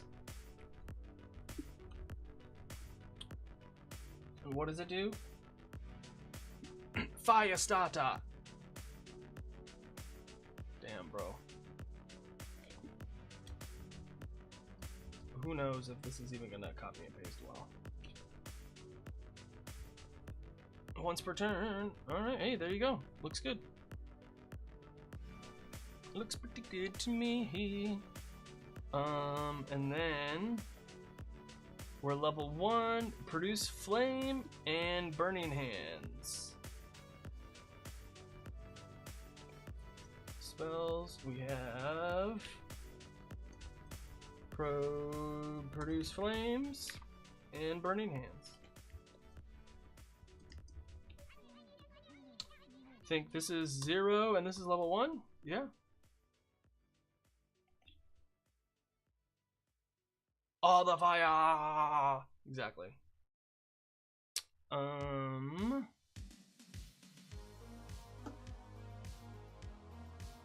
I'm pretty sure it is cool. All right, cool. We got that down. Starting equipment. Starting equipment is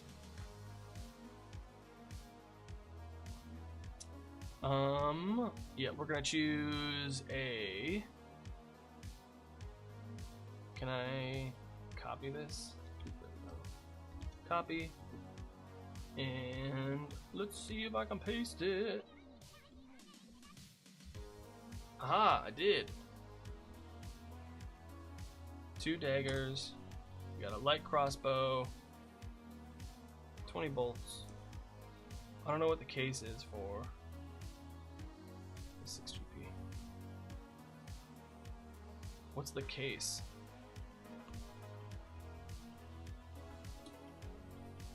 I don't know. Oh, and six more gold. What's 8 plus 6? 14. What's your favorite Psion subclass? I'm not sure yet. I'm still mulling that over. What's in a Dungeoneer's pack?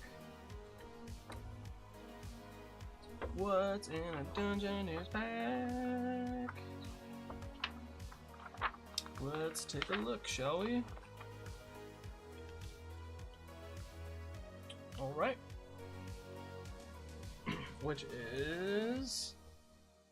Let's see, we got backpack, caltrops, crowbar, 2 flasks of oil, 10 days of rations, rope, tinderbox, 10 torches, and a water skin. Ah! Sick! Alright, let's go back over here. So we did starting equipment. Alright, what species are we gonna do? What do you think, y'all? What species? Goliath? Dragonborn? What do you think? What do you think? What do you think, y'all? Oh, snap. Yup.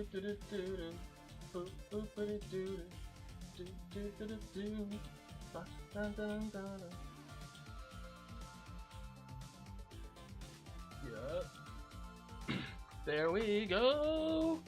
What do you think we should do, y'all? What species do we want?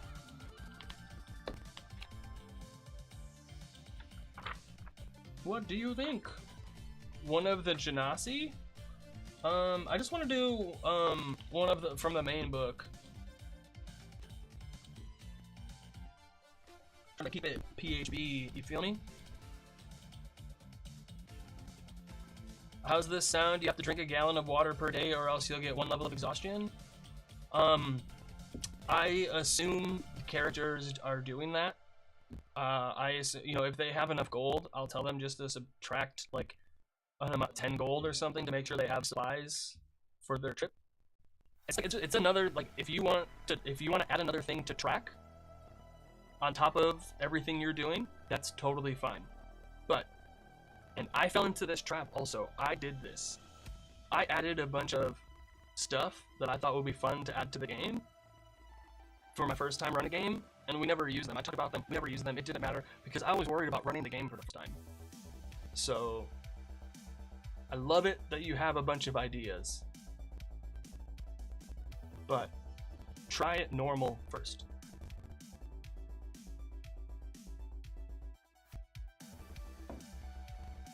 Let me get the Goliaths.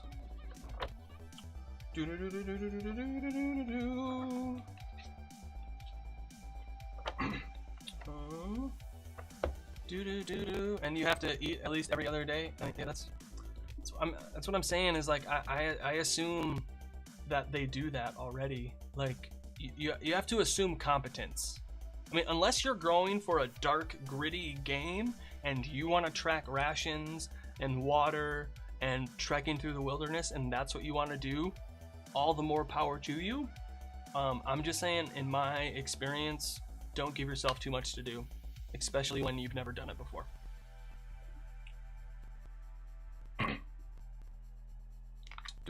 I'm looking for the species. No, classes. Come on, species. Go. Goliath. There's a fire giant Goliath. We're doing fire giant Goliath. Great idea, everybody. Goliath. Species. Goliath. Fire giant. Speed 35 feet. Yo, that's awesome. Proficiency bonus. Cool. Class features. Species traits. There we go. Fires burn.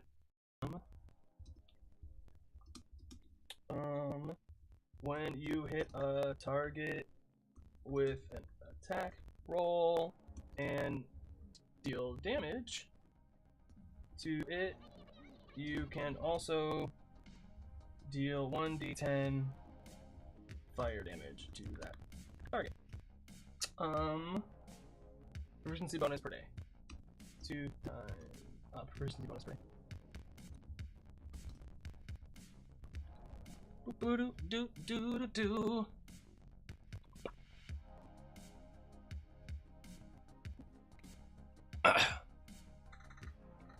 Your barbarian is a fire giant Goliath. That's pretty cool. That's a good combo. Large form starting at level 5. Powerful build. You have advantage on any saving throw you make to end the grappled condition. So I need to add powerful build. Powerful build. You have advantage on any saving throws. On any saving throw you make to end the grappled condition.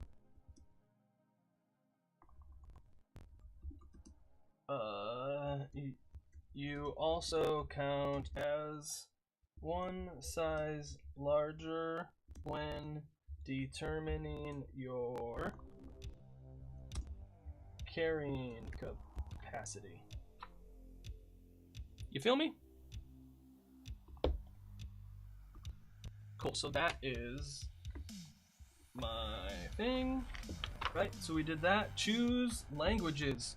So we know common. Where's languages? Languages, so we know common. And we should know giant, right? That makes sense. And then I'm gonna roll a d12. I have a D&D video recommendation. It's Pointy Hat's traveling system. Yeah, Pointy Hat makes a lot of good stuff. Totally.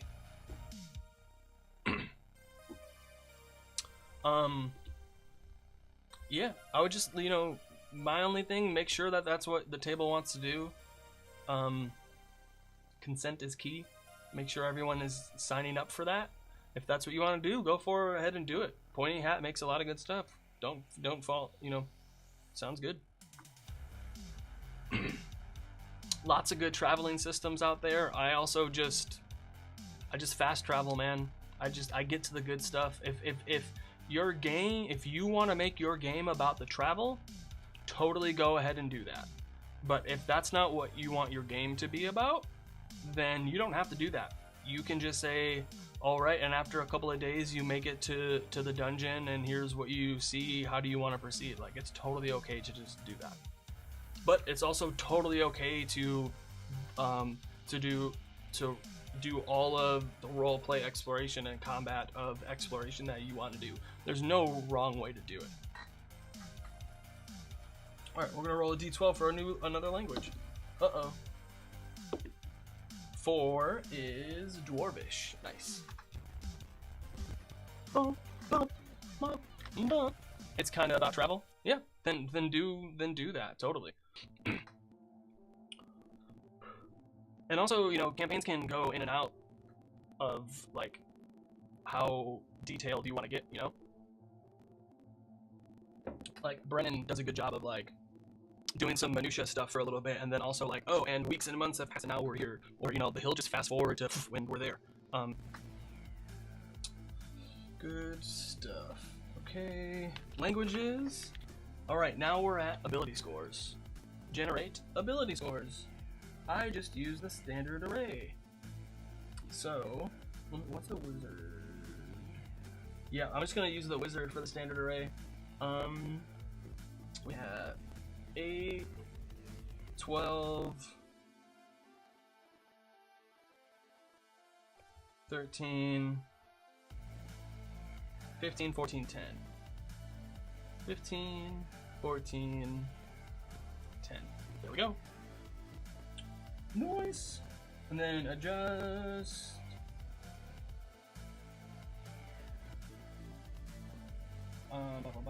Okay, now I have to do the ability scores. Alright, what was the background I chose was Sage. So that means, does it still mean what I think it means?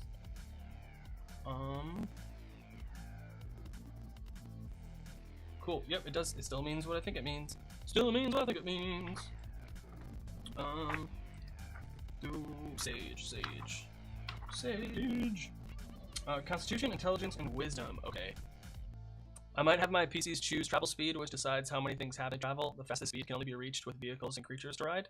Yeah, I mean, that's... Yeah, you can totally do that. That's, I mean, that's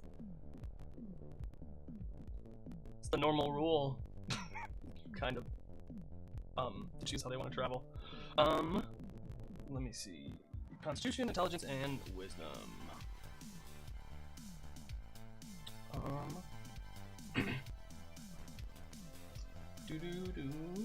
Constitution, Intelligence, Wisdom.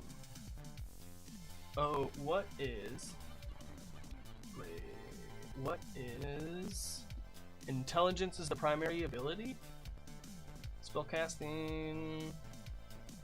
Blah blah. The Intelligence is... okay. Okay, it's Intelligence. Okay, so we'll do...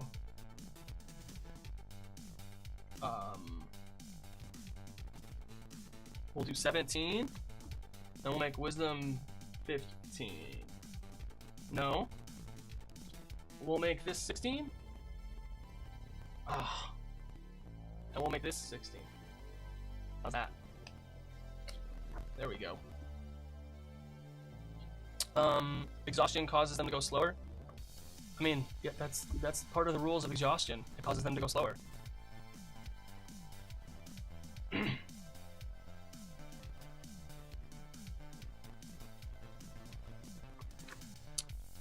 Let's see. Ability scores and modifiers. Alright, so if we're at an 8, we're at a -1. Right? If we're...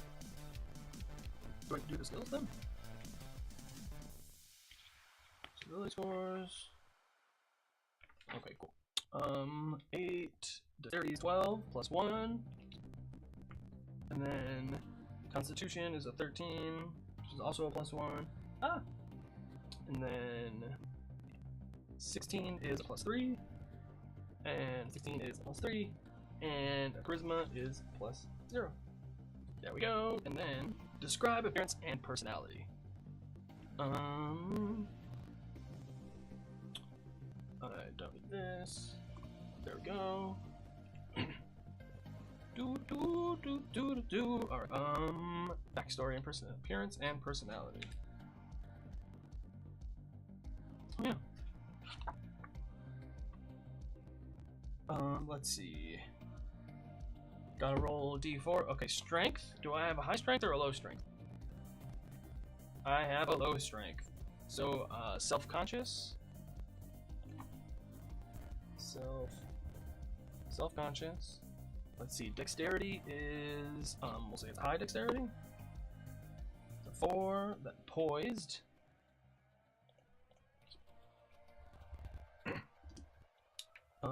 What's the Constitution? 13, we'll say that's high. 1, energetic. That's me. Intelligence is high. curious. Am I just making myself? Wisdom, probably not, because I am not wise. Attentive. And charisma. Low charisma, reserved. Okay, nice. And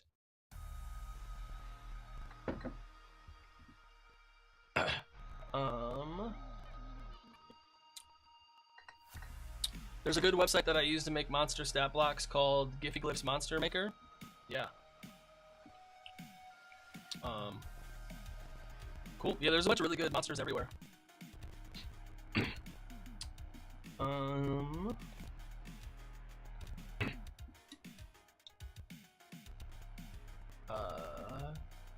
Yeah, I have a bunch of monster making stuff too. If you ever need help making monsters, I have lots of good stuff that can help you with that. That makes it like super easy to make well-tuned monsters to whatever star you're at.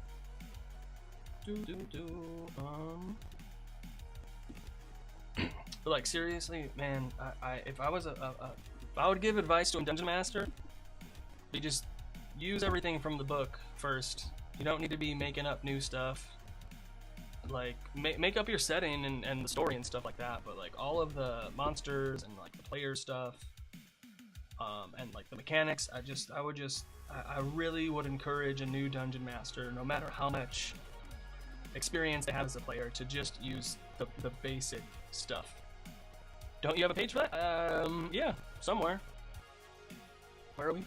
If you search the slide, no, if you search the lazy GM monster builder resource document, yeah, I did not make this. I share it all the time because it's amazing and I use it all the time. But essentially what I do is there's this beautiful, come on.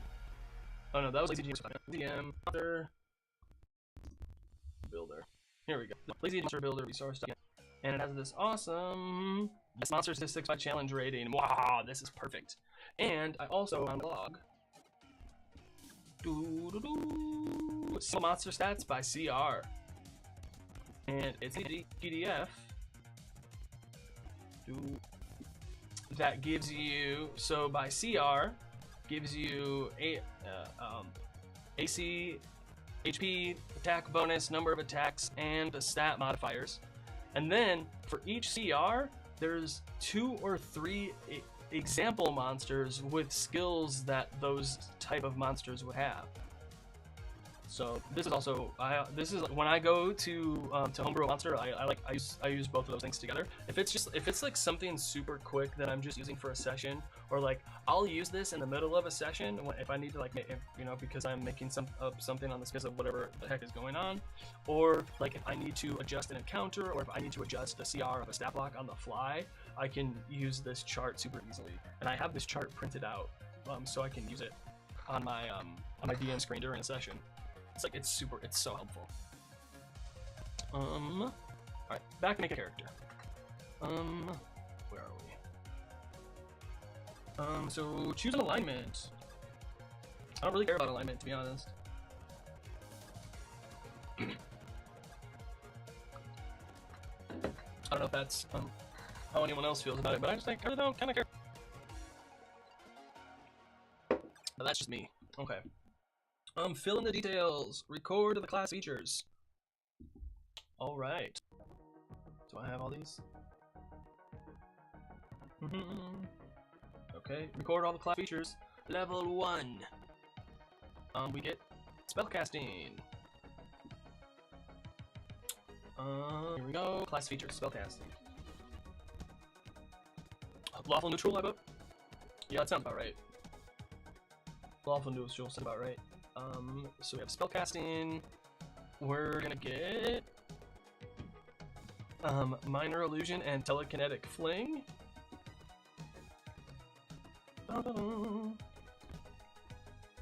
Minor illusion, telekinetic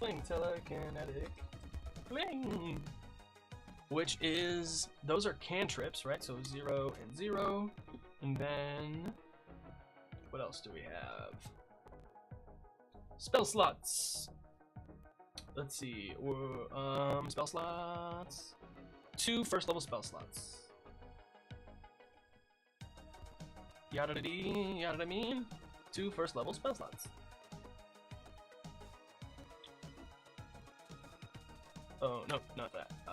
2. There we go. Intelligence. Come on. Intelligence. Spellcasting modifier is +3. Oh, spellcasting modifier is wait. Spellcasting ability is yes. I don't know what that. Huh? Spellcasting modifier. Intelligence. Spellcasting mod +3. Spell CDC is 8, 11, 13. And spell attack bonus is +5. Sorry, I got confused there for a second. What's going on? Hey everybody, thanks for stopping by. Hey, Art No Craven, you're back. You're back with a vengeance. I need to refresh this. I'm back. Had some dad obligations to take care of. Well, hey, thank you so much for coming back. I really appreciate that. That means a lot. I'm surprised. Why didn't wait? Uh-oh. I need to rejoin. Alright, give me 1 second, y'all. Oh, it's hot as a goose in here.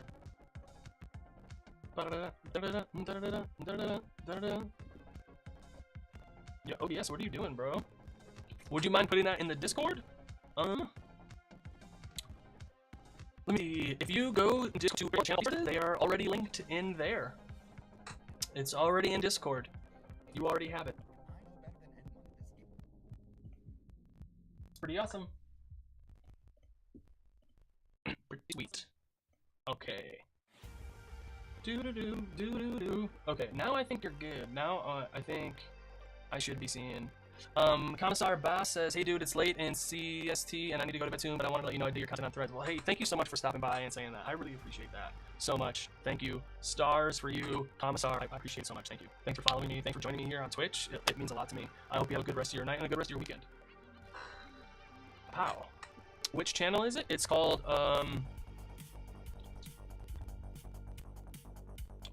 Yo, it works. Okay, cool. It's called Resources. Under important stuff.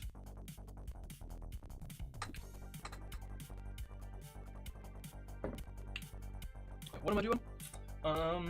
Class features. Prepared spells. We got person, command, dissonant whispers, and mage armor. Let's see, we got charm person. Hey, size, thank you for the follow. Let's go! Woo! Uh-oh. Your computer's running hot right now. I think I need to grab my fan. Charm person, what do we say were the other ones? Command, dissonant whispers, and mage armor. Command, dissonant whispers, and mage armor. Sweet! Where's my, I gotta turn my fan on.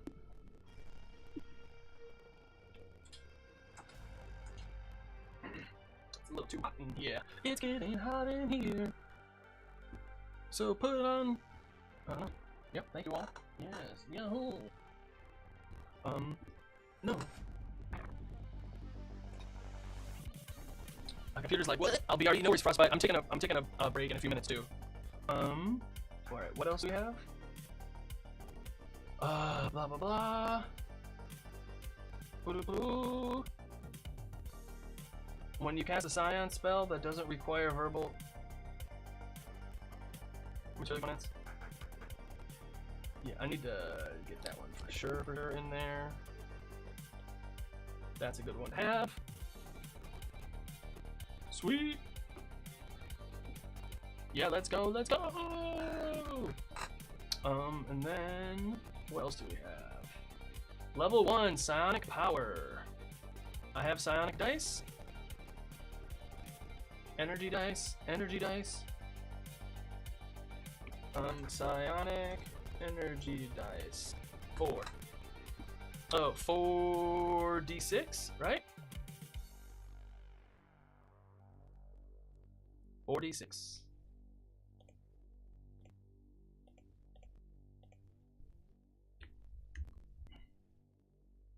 Awesome. And then that also means I have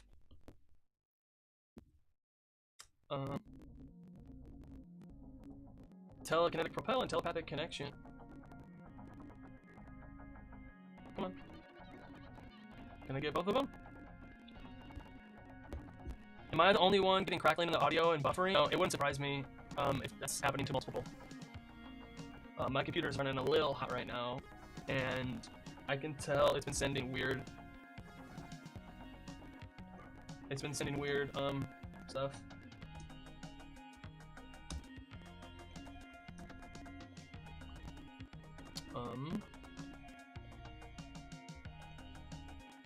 I want to see something once.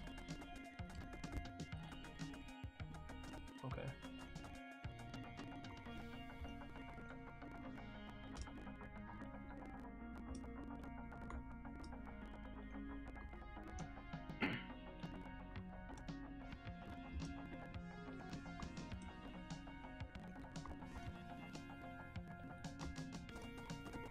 Cool. Oop. Oh wow, and the chat in your stream screen is miles behind chat. Yeah, something's off. For sure. Yeah, I think my bitrate's unstable. That's why. Even though it's sending a bitrate. I don't know what's going on. Okay, either about to start in a minute. I need to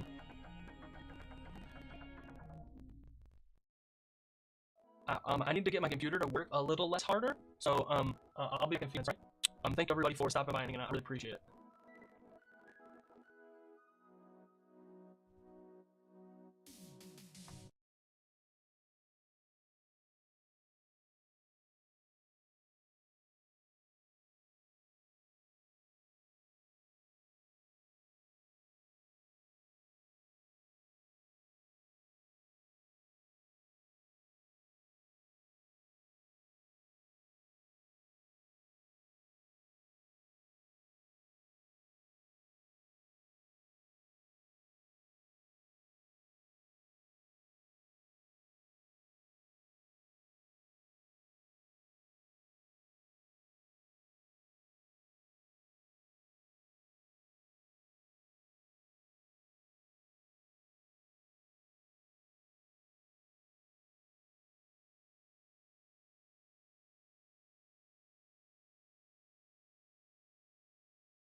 Okay, and we're back. How is that better at all? Did it improve? Did the connection improve? Did it get better? Did it get worse? Did it change at all? Because it says it's a little bit better on my side. But I don't know if that's true or not.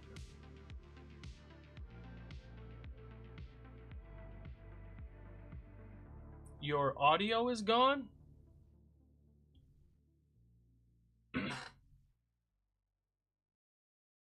I'm still muted. There we go. Sorry about that, Art Craven. Appreciate it. Okay. I put my ceiling fan on, I opened the window, I opened the door. I still have one of my windows open, and I got a little fan that I put on the Mac Mini. Let me see.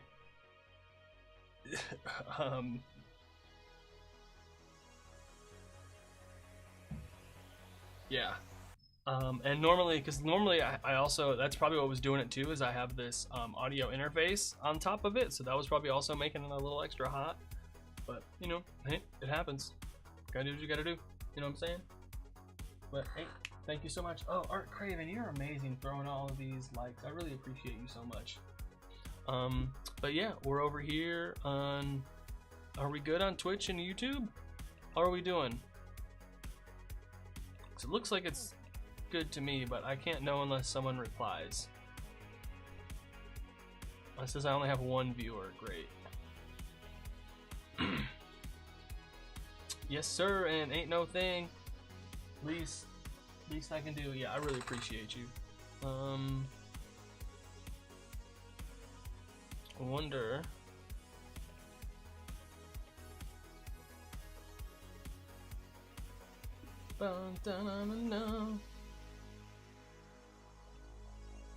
Okay. Pop out chat. Check. Okay. Alright. Looks like people are here.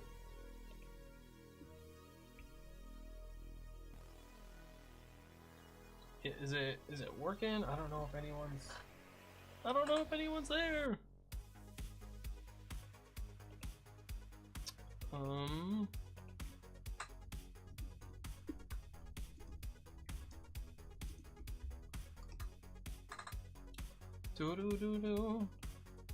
Oh well. I'll just keep going. Where are we at? Browser. There we go. Yes.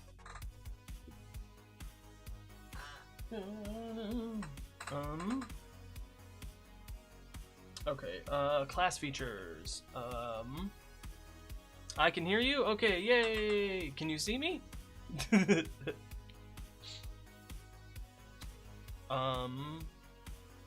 wrong one. It's not what I wanted. I wanted this. The range of your telepathy increases by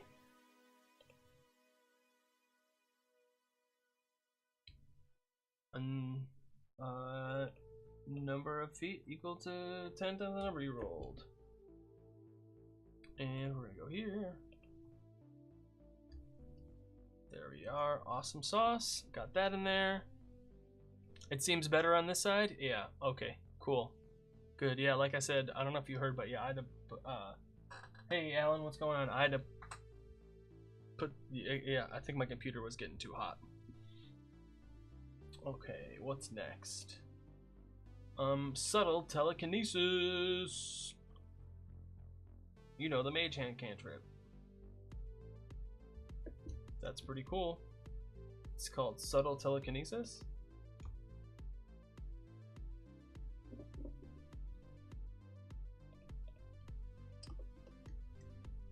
A subtle telekinesis.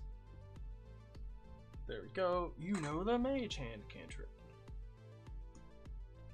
Dun dun dun dun. Dun dun dun dun. All right, there we go. The material components.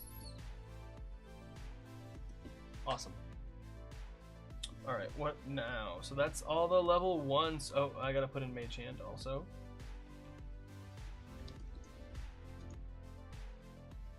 Right, I believe that's 0. And then these are all level 1.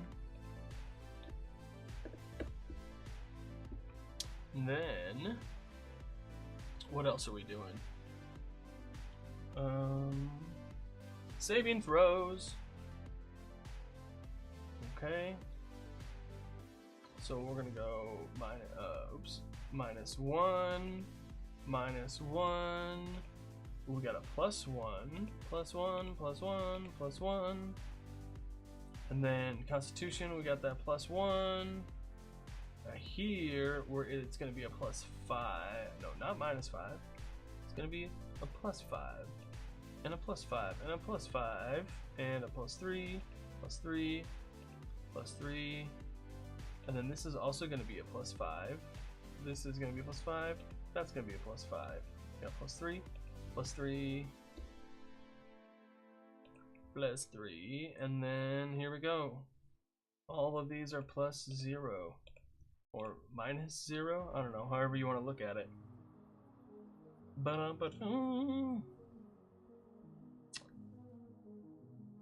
Skills, passive perception. Is it on here?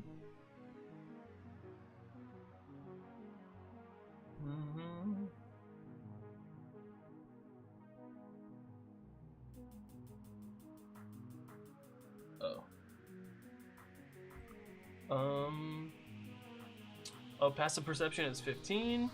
Cool. And then hit points is hit dice. I have 1d6. What's my constitution? Plus 1, so it's my max is 7. Right? Yeah.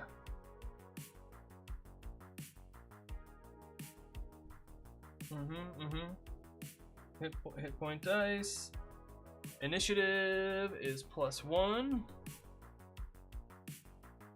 Armor class, I don't have any armor, so that would make it 11. Right? Because they're not proficient in armor, right?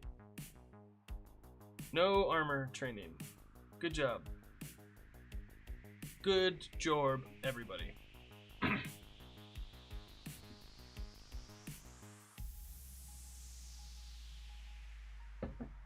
What's next? Armor class attacks.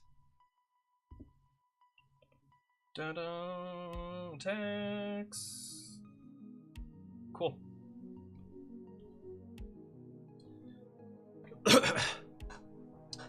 Okay. What are all the attacks that we have? So we automatically we have quarterstaff, dagger, light, a spear. Quarterstaff, spear, dagger, crossbow. Quarterstaff, spear, dagger, light crossbow. Crossbow. Burning hands. What else does damage? Telekinetic fling maybe? Burning hands. Does telekinetic fling do damage? Telekinetic fling. Where are we at? No, I want the spells, my guy. Telekinetic fling. Yes, it does. Okay. Telekinetic fling, telekinetic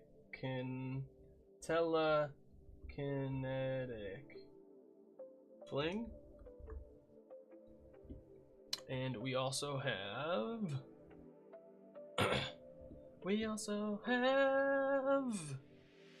any other spells?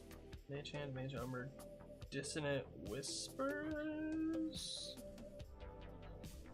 Is that Dissonant Whispers? Is it in here? Spells. ABC.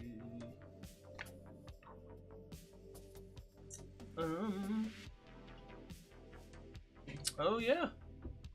Dissonant Whispers is one. Yeah, we want Dissonant Whispers. So I don't think are spears and quarterstaffs essentially the same thing.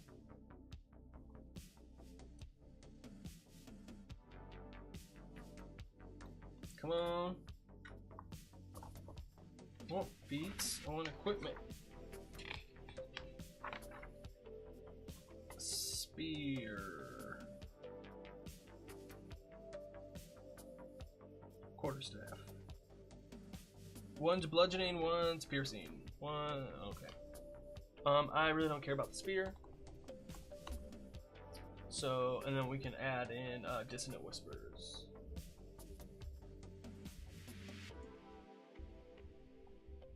Right? Cool. So, oh, I should just have this. I don't know why I stopped that. Character options. Equipment.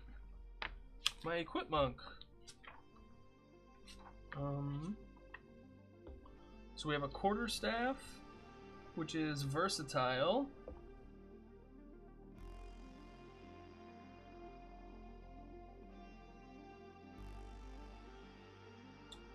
So quarterstaff is with strength, right?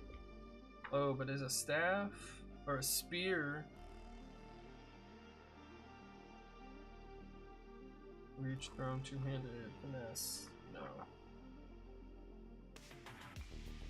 Dagger. So attack bonus would be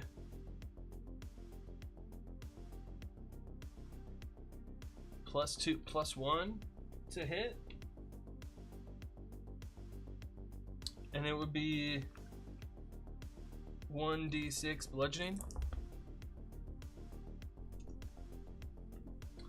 and versatile 1d8. Versatile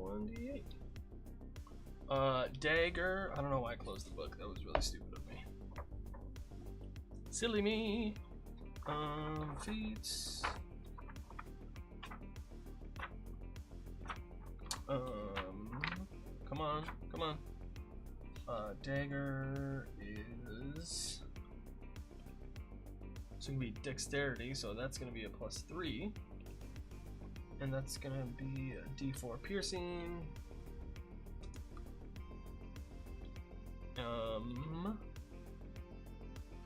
Dagger, finesse, light, thrown. Finesse, light, thrown. 2060, right? Yes, it is 2060, and then we also have the light crossbow, which is,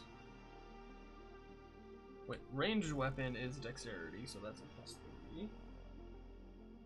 Light crossbow, 1d8 piercing, and then ammunition loading two-handed.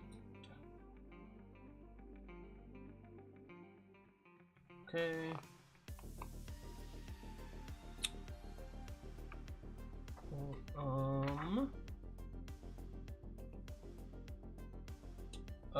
Range 80, 320. And what else? Loading two-handed. Right? And then we can add in the spells. Dissonant Whispers. Careless Whisper. You know what I'm saying? You know what I'm saying.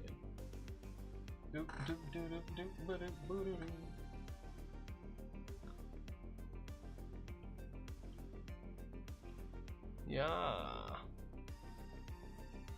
Man. Boop boo doo doo. Okay. Dun dun dun dun dun. Refresh? Why is this not? Yay! Oh, thank you. Oh, you gave more roses? Oh man, thank you so much. Let's go. That's so awesome of you. I didn't realize. I'm sorry.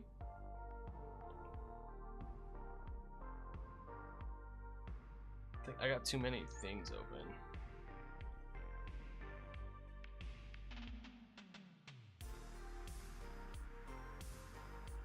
There we go. What else can I close? Probably close this.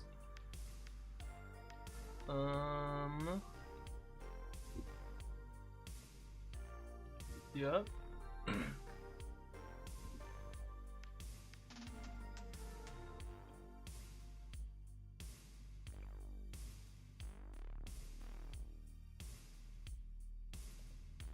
Ba-dum-bum. You're a good man, just trying to help and support you where I can. Well, thank you so much. It means a lot. It really does. Let me see. Because every time you do that, you know, it pushes out to new people and stuff like that. So, come on. Man, this computer got so hot. And TikTok's being weird. Also, come on. There we go. Okay, now I'm just seeing, do you prefer martial or spellcasters or utility as a player? I like all of them, to be honest. Sorry I didn't see your text. It really depends on. I don't mind. I like come up with character ideas first. I really want to try all of them. But like that's just, you know, that's just like my opinion, man. Alright. Hopefully that's working now. Let me, I wonder. Did it work? It did! It worked. Awesome. Crazy. Okay. Cool. And then did it show up there? No, not really. But that's okay. Hey everybody, if you're on TikTok, you can also join me on Twitch and YouTube. Yahoo!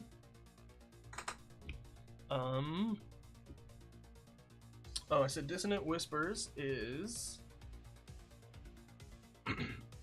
Dissonant Whispers, the attack bonus is, oh, so we got a +5. Dissonant Whispers, casting time is an action. Art No Craven, yeah, I feel that. I got you on YouTube, still figuring Twitch out. Hey, yeah, no worries. I totally feel it if you're not on Twitch or YouTube. Like, I totally get it. Everybody's got their thing. I just like to point it out in case other people are watching or like swiping by. They might see it just for a moment. So 60 feet is the range, and it does have a verbal component. But because you're a Psion, if the spell includes a verbal or material component, it doesn't require it. Is it a Psion spell? It is a Psion spell. So like, that's cool. So I'm not gonna put that it needs a verbal component.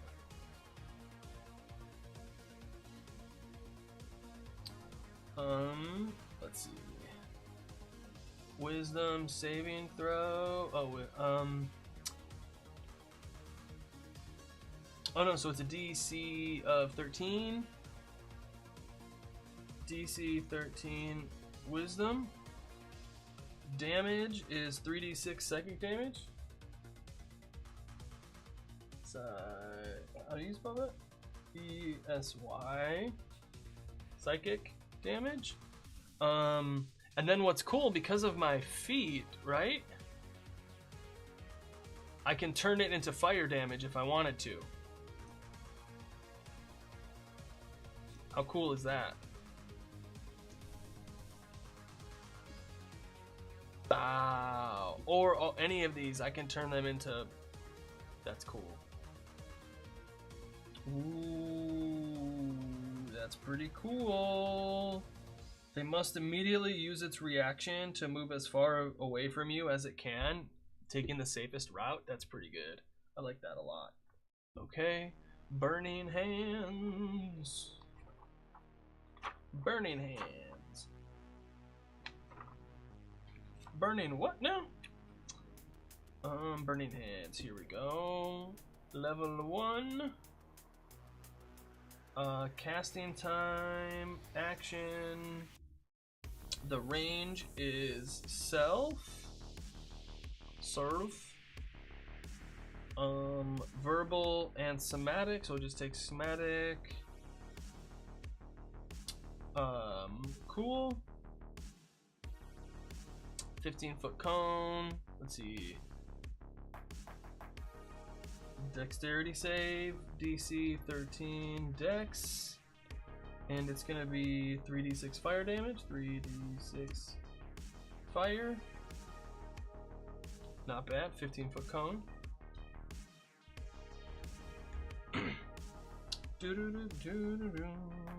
Okay, and then telekinetic fling I gotta get from the other one. So, do I need telekinetic fling? Where are we at? RS. Okay, so it's an action, 60 feet.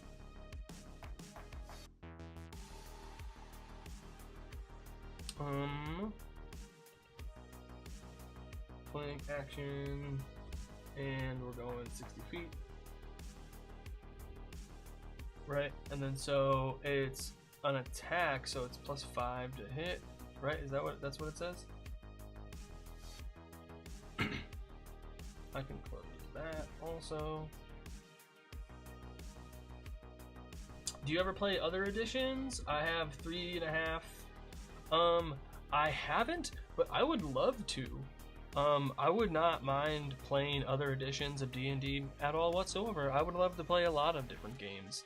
I played 5th edition, I played 2014, I played 2024, I played Shadow Dark, I've played Candela Obscura, I've played Sagas. What else? I played a few. I've made my own game. I got my own game that I'm working on also. It's good stuff. Good times. I'm back. What happened? I had to put a fan on my computer so it would cool down. I'll have to set up a 3.5 game up on the Discord. And wait, you're making your own? Yeah, it's a simple 1-page ttrpg.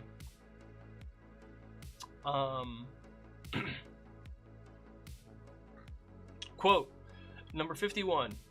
If in your next D&D game, you should have a big creature throwing smaller creatures. If you don't, what's wrong with you? That's what I learned from Zelda today. Yeah, I'd totally be down for a 3.5 game. Yeah. Yeah, the system I'm working on, I'm smashing together 2 systems. I'm taking the Never Stop Blowing Up from Dimension 20, and I'm mixing it with a system called Roll for Shoes. I don't know if you've ever heard of it or played it. That it's pretty cool. And what you do is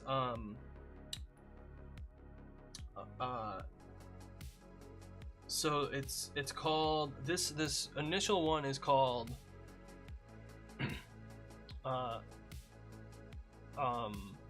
Keeping Up with the Gnomeses, where you play garden gnomes trying to steal lawn ornaments in the cul-de-sac so you can win the annual lawn decoration contest. And so essentially what happens is you start with 1d4 gnome. The only skill you have is d4 in gnome. And what happens is when you attempt to do something, you roll, I set a DC, you roll it. If you get the highest number on the die, it explodes, and you go to a d6, and you roll that, and you add them together, and that's what you get for the check on whatever you wanted to do. And then say you were trying to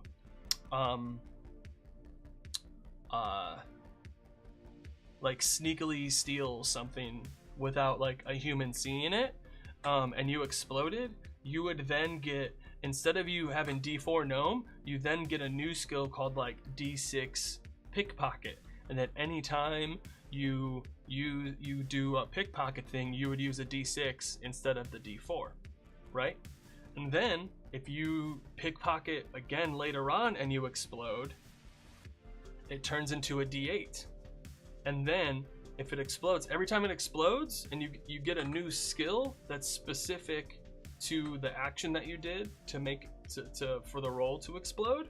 And as you get higher and higher on the die and you go to a 10 and a 12 and a 20, the skill should get more specific. You should want to start general and get more specific as your like skills. So over the course of a session, you'll gain a few different skills. And so the one I made is like, the first one I made is like a little, it's your lawn gnomes doing a heist. It's so fun. That's really neat. I like the evolving concept for skills. Yeah, it's super fun.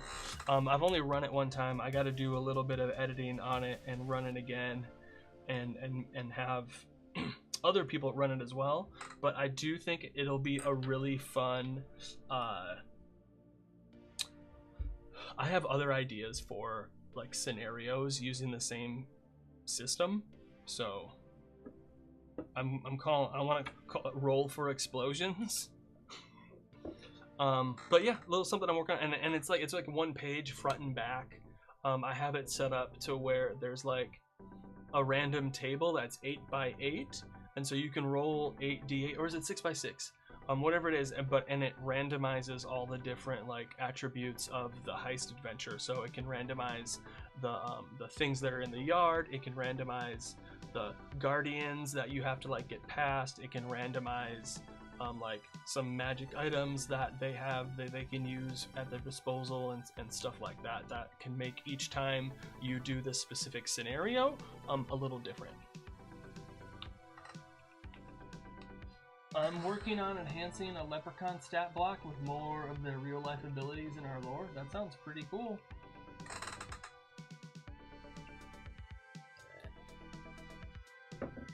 By my math, it's going from CR2 to CR9. That's, ooh, CR9 is a hefty creature. That is a hefty boy. Okay, what am I doing? I'm looking for, we did telekinetic flame. 1d10 force damage. That's pretty cool. 1d10 force. But that is a cantrip, so that's cool. I like that. Oh, command and charm person require charm person. Oh, it does not require concentration. Does command require concentration? No. Do any of these require concentration? I don't think so. Produce flame? Mage hand? Mage hand. No.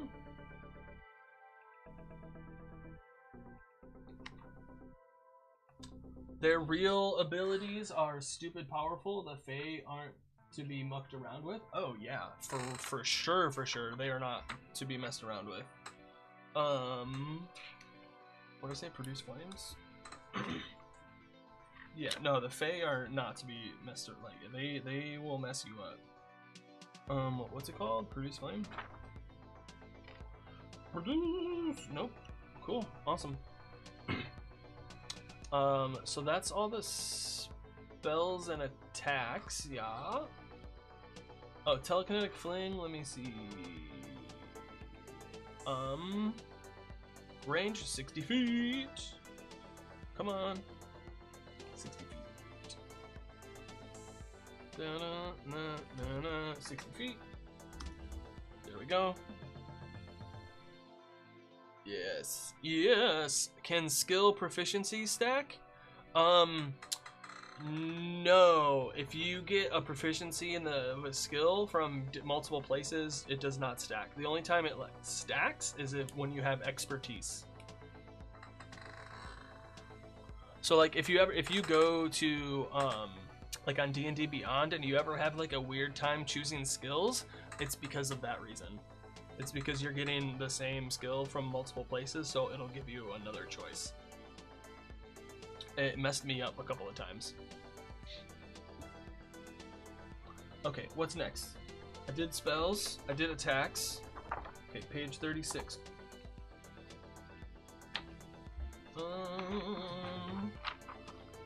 Languages, we did alignment, we did attacks, we did spell casting, we did spell slots, cantrips, and prepared spells. Now, all we gotta do, the only thing that's left is to name the character.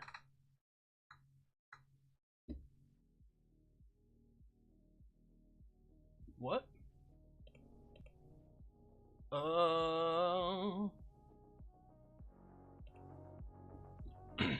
You know what I'm saying? The only thing left to do is to name the character. Man, I might have been on the wrong thing the whole time.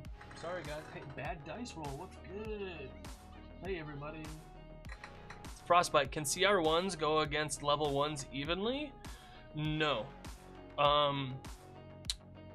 Let me show you.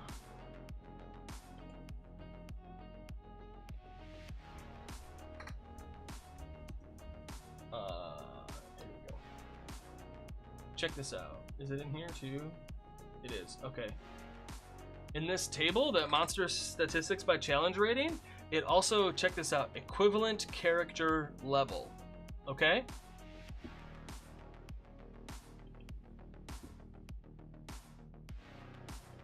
Right? We got equivalent character level. So, it's actually a CR1 quarter is the equivalent of a first level character. A CR1 is the equivalent of a level 3 character. So what you want to, so if you really want to, if you have 4 first level characters, then you want 4 CR1 quarter enemies.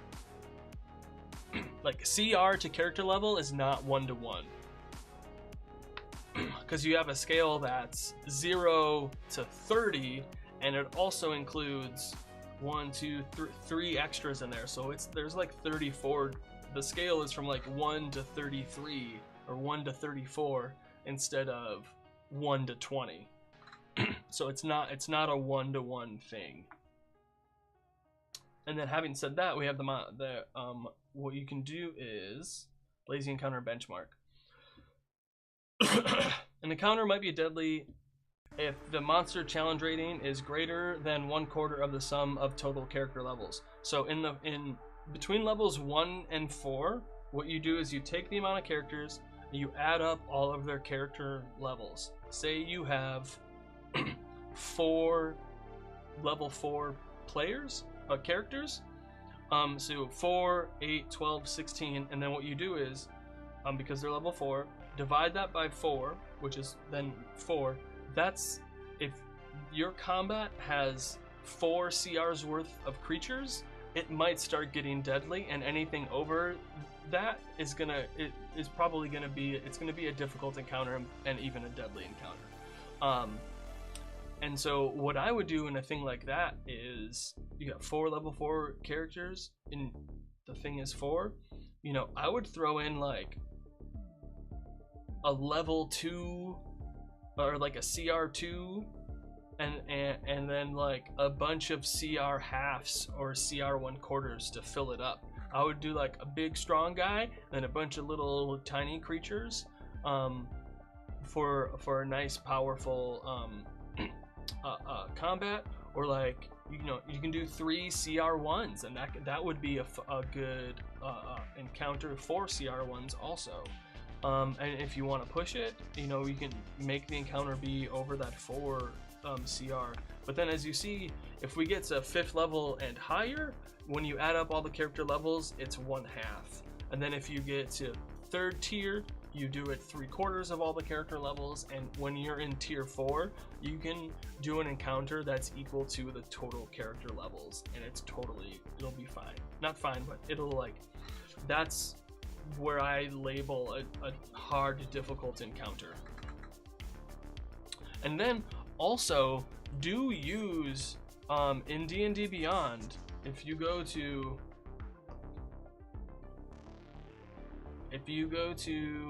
the free basic rules, you can go to, where is it?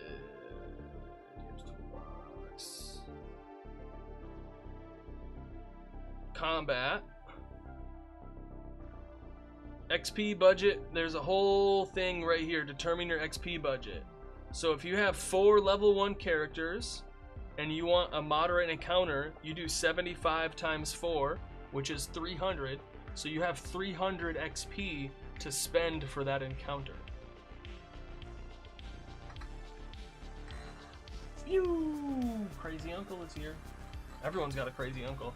And so those are 2 different ways that you can use to make build combats and judge if it's going to be difficult or not. And then so the thing though too is over time you'll learn what your party can handle. You'll learn what a low difficulty encounter, you'll learn what a medium difficulty encounter, you'll learn what a high difficulty encounter is for these people, and the character builds and stuff. Over time it'll take you a few sessions, but these are 2 really good starting places for encounter balance, which doesn't exist. And also watch my video about dynamic D&D combat on YouTube. There's really good information in there too. I hope that helps. Alright, where were we? I gotta name this Chungle head. Okay.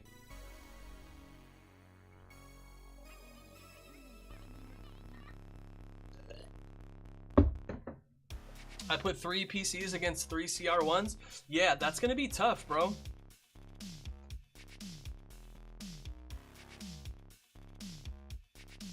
Like if you did that CR1s, is it level 1 PC? That's a level 1 PC?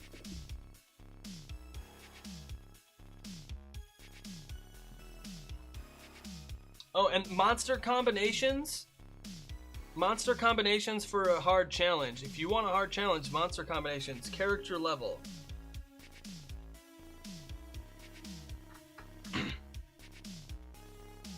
You want, if you're gonna do, you want 3 1/8 CR 1/8, or 2 CR 1/2. Because the thing is, look at this. You got a CR1, and you gotta, this is like also things that you gotta be able to evaluate when you're choosing monsters as well. When you have a CR1 creature, it has 2 attacks per round, right? It's got 2 attacks every time it goes, and then it's doing, if both of those attacks land, it's doing 12 damage. That's gonna knock out many first level characters.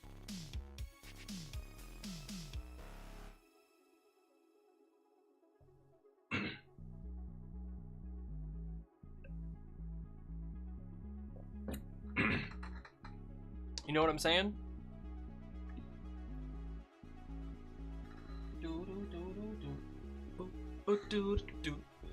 We need a name for this Chunglehead, okay? Hazel, Afra, Marin. Ooh, what's this new character? We have a Dragonborn wizard with an 13 intelligence. That's not bad. 18 con. Yeah, that's pretty good. You know, 10 wisdom, 13 charisma. Hey, that's not a bad wizard. You know what I'm saying? That's actually not too shabby. Michael, Elodia. Dang, that's a good name. Elodie. What about a Lodi? No, that's too much. A Lodi, that's a great name though. Oh my god. Hey, yo, look at this. Okay, this is a great NPC. Check this out. Alodia Patel is a zany but shy ASMR that heard a false rumor about the PCs and their pet Sicko the Hawk that will steal your hat. Is it better to do group leveling or singular leveling? Here's the thing. Zaros? That's a nice name. I actually like that, Frostbite. Here's the thing though. Anytime you ask, is it better? For anything, the answer is usually, it depends on the situation. Because some people, for the story they want to tell, singular leveling by XP could be cool and what they enjoy. Others would probably have group leveling. So it really depends on you and your table. I prefer to do milestone advancement. I will tell the table, I will give them options for adventures. I'll let them know how many levels each adventure is, and then we will, through gameplay, choose the adventure. And then once we get started on the adventure, I will let them know. I will say, hey, when you do this thing, you will gain a level, and when you do this thing, you will gain a level. So like right now, we're doing the Sunless Citadel. I told them, hey, when you get to that second, you know, once they learned that there was another place that they could go to, I told them, hey, once you get down there, you gain a level. And then once you, not when you defeat the boss, but when you get back to town and reconcile everything that you said you were going to do when you accepted this adventure, that's when you will level up again. So I try to be really clear to them when the leveling happens, and then however long it takes is however long it takes. You know, I will say, hey, you know, this adventure might be like 2 sessions, this adventure might, and it's 1 level, or this adventure is 4 sessions, but it's 2 levels, you know. Or I won't even tell them how many levels it is, but I can like guesstimate how many sessions an adventure will be, and sometimes I'm wrong, and that's totally okay. But I prefer to just like let them know ahead of time what the milestones are, and then they're kind of in the driver's seat when it comes to hitting those milestones. Let's see, Zaros. Browham, William Bagsworth, Lago. I think his name is Lago. I like Lago. Lago is good. Where are we at? Here we go. Oh boy. Lago. Iago. Oh, we need a Lago Lewis. Nope.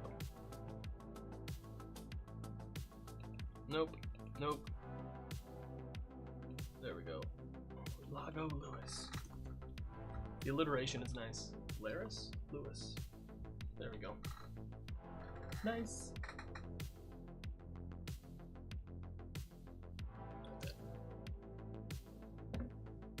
Oh, that was a good time, everybody. Man, my computer is loud right now. Can you hear it?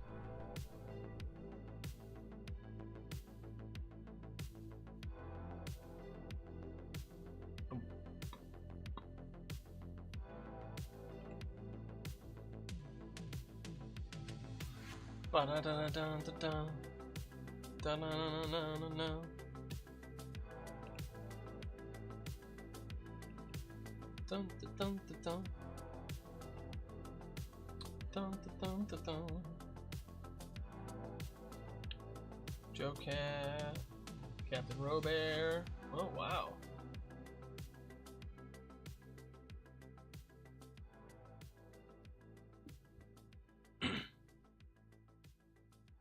Yahoo! Awesome. Thanks everybody for joining me. This was really fun. We made a character. We went through this whole Psion class.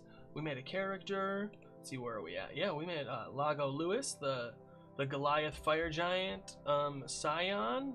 First level, got 7 HP. You know, no big deal. And yeah. That's good times. Got some good spells. Yo, this is great. I'm loving this. With the pyrokinesis feat. This is pretty cool. Awesome. Well, today's Saturday, so the next stream will be on Tuesday. Please stop on by on Tuesday. We'll make a character together. Like I said, we'll make a character together, and and he'll get experience as everybody checks in and does different things in the stream. And they'll level up slowly but surely using the XP system of D&D. It's gonna be a good time. Let me find some